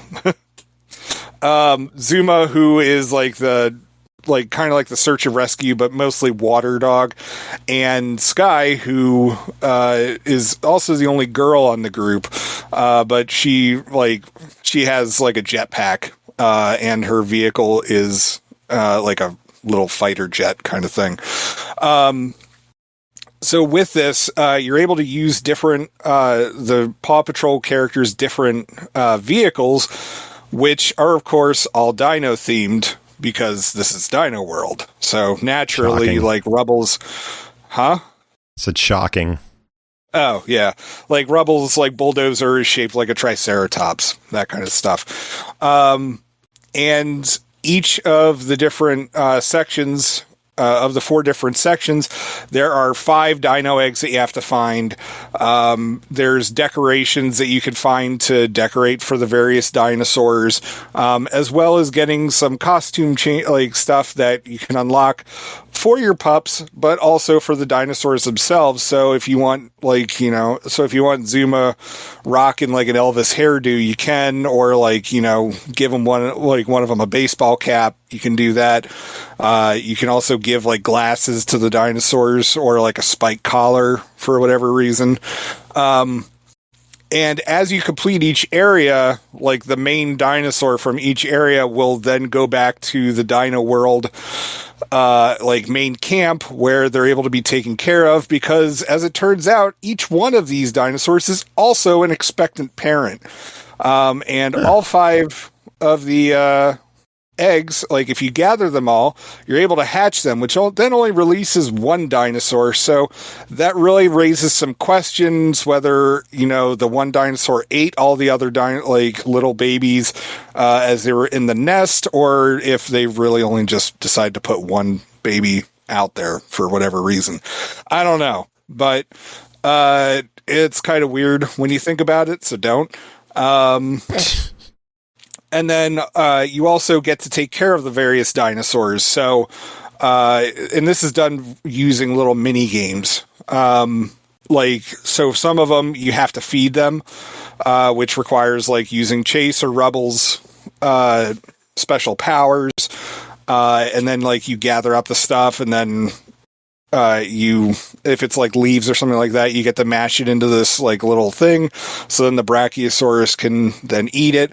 Or you could use Marshall's water cannon to either fill up their water dish, which is a huge kiddie pool, or sometimes you'll have to use Marshall's water hose to clean off the dinosaurs. And because Power Marshall is also not really, but yes.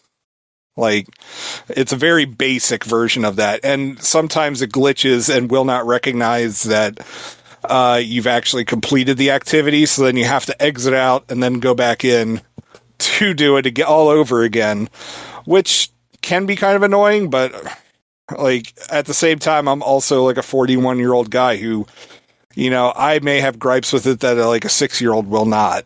So, Marshall, because he's also a firefighter and in charge of the first aid stuff, he's in charge of healing them. And I think that's all the mini games with that. But as you're going through the story, which believe it or not, there is one. I'm not saying it's a good story or that it's, controlled by logic at all, especially with the ability to fast travel, because in one part, Rex's dinosaur goes missing. Yet, if you use fast travel, Rex and his dinosaur are how you use fast travel. So the game doesn't actually disable fast travel during that mission. It just, the dinosaur is just there, even though he's also missing. I don't know. But, again, this is Paw Patrol. Not exactly, this is not going to be winning the Pulitzer Prize anytime soon. So as you're going through this, pretty much you just each level ends with some sort of a boss, kind of not really like a boss battle, but a boss activity, where you're chasing after Mayor Humdinger, which leads up to the end of the game. And of course the big finale with it. After you're done, there's still plenty to do. You can still run around, and if you haven't collected everything, you're still able to go ahead and do that. I don't know whether you're actually able to repeat missions. I didn't bother to check that, to be honest. However, the game says that it has co-op on it. And my youngest and I tried doing it, but frequently co-op would kind of glitch out, and neither one of us were able to use our abilities with it.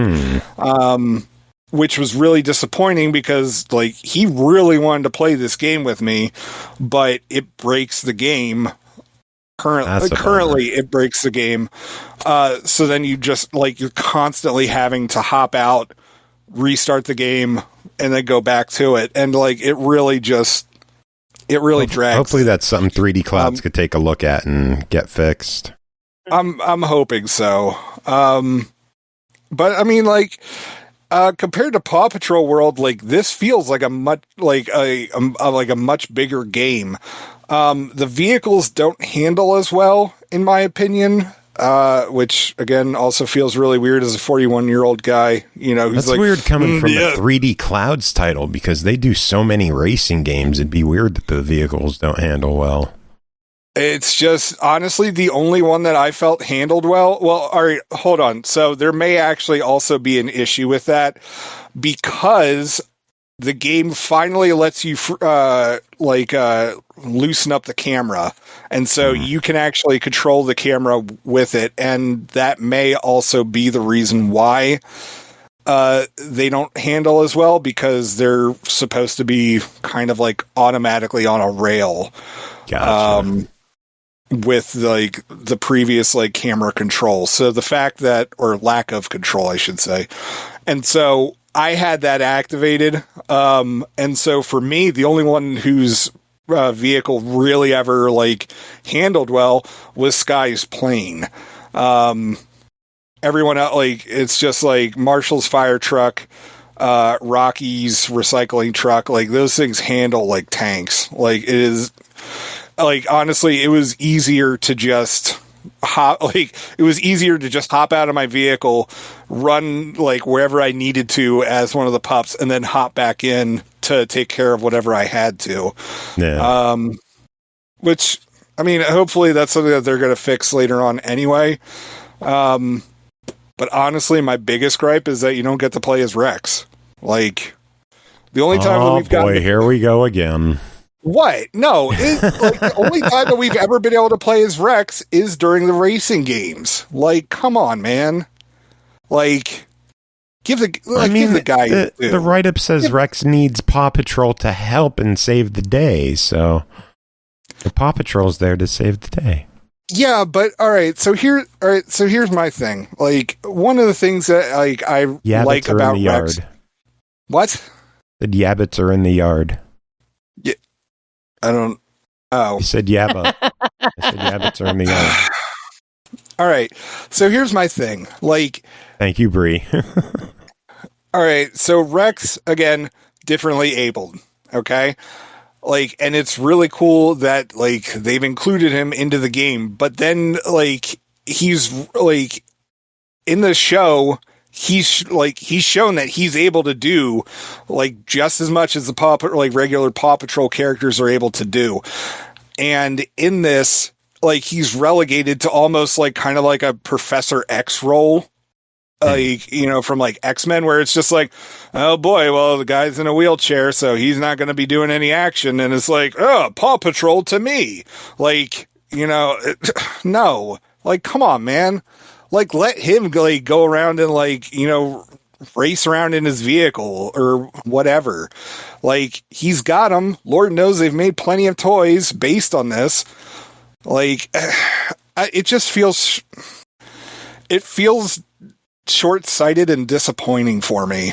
Like kids may not even notice it, but I just think, is it nice that the character's included? Yes. Do I wish that they had done way more with said character? Also, yes. Like, it. I mean, at least they're being featured in general. Yeah, but take what you could get, man. Take what you could get. Rex deserves more. Justice for Rex. Well, the game clocks in at $40. I need a verdict, Rex or not. So for $40, if you've got kids that love Paw Patrol, this seems like an easy slam dunk. The co-op is currently a bit broken, but you know, hopefully they'll fix that pretty soon. Honestly, it would be good for that, because then like parents can help their kids guide their kids through stuff that they might have issues with. Because a lot of the game is going back and forth between multiple locations. It's a lot of fetch quests, which honestly, with the size of the game, like some kids may have issues with it. But in all honesty, $40, if you got a kid that loves Paw Patrol, go for it. If you're doing this just for the achievements, like the game can be completed in about 7 hours to 100% it. It's a relatively easy 1000K, but yeah, if you're a Paw Patrol fan, I think you'll be pleased. Very good. I like Trash Rando in chat saying my son is butt at the Paw Patrol game, needs to get good ASAP. Mm-hmm. Get good, scrub. Well, yeah. On that note, we are done with this episode. Thanks to the three for being here, hanging out. Big thanks to Keith for coming on the first half of the show, chatting about PlayIndies and about Xbox and about achievements and about all that fun stuff. Music this episode, since we wrapped up with Paw Patrol, I'm going to play a track from Nintendogs from our friends Mustin and Dale North. Okie dokie. How's that sound? Sounds great. Sounds awesome. Bark. Barky bark. Does anyone have any final barks to bark the bark? I do. On the topic of dinosaurs. Okay. What do you call a fossil that just lies there? Fossil that just lies there. I don't know. Lazy bones. No.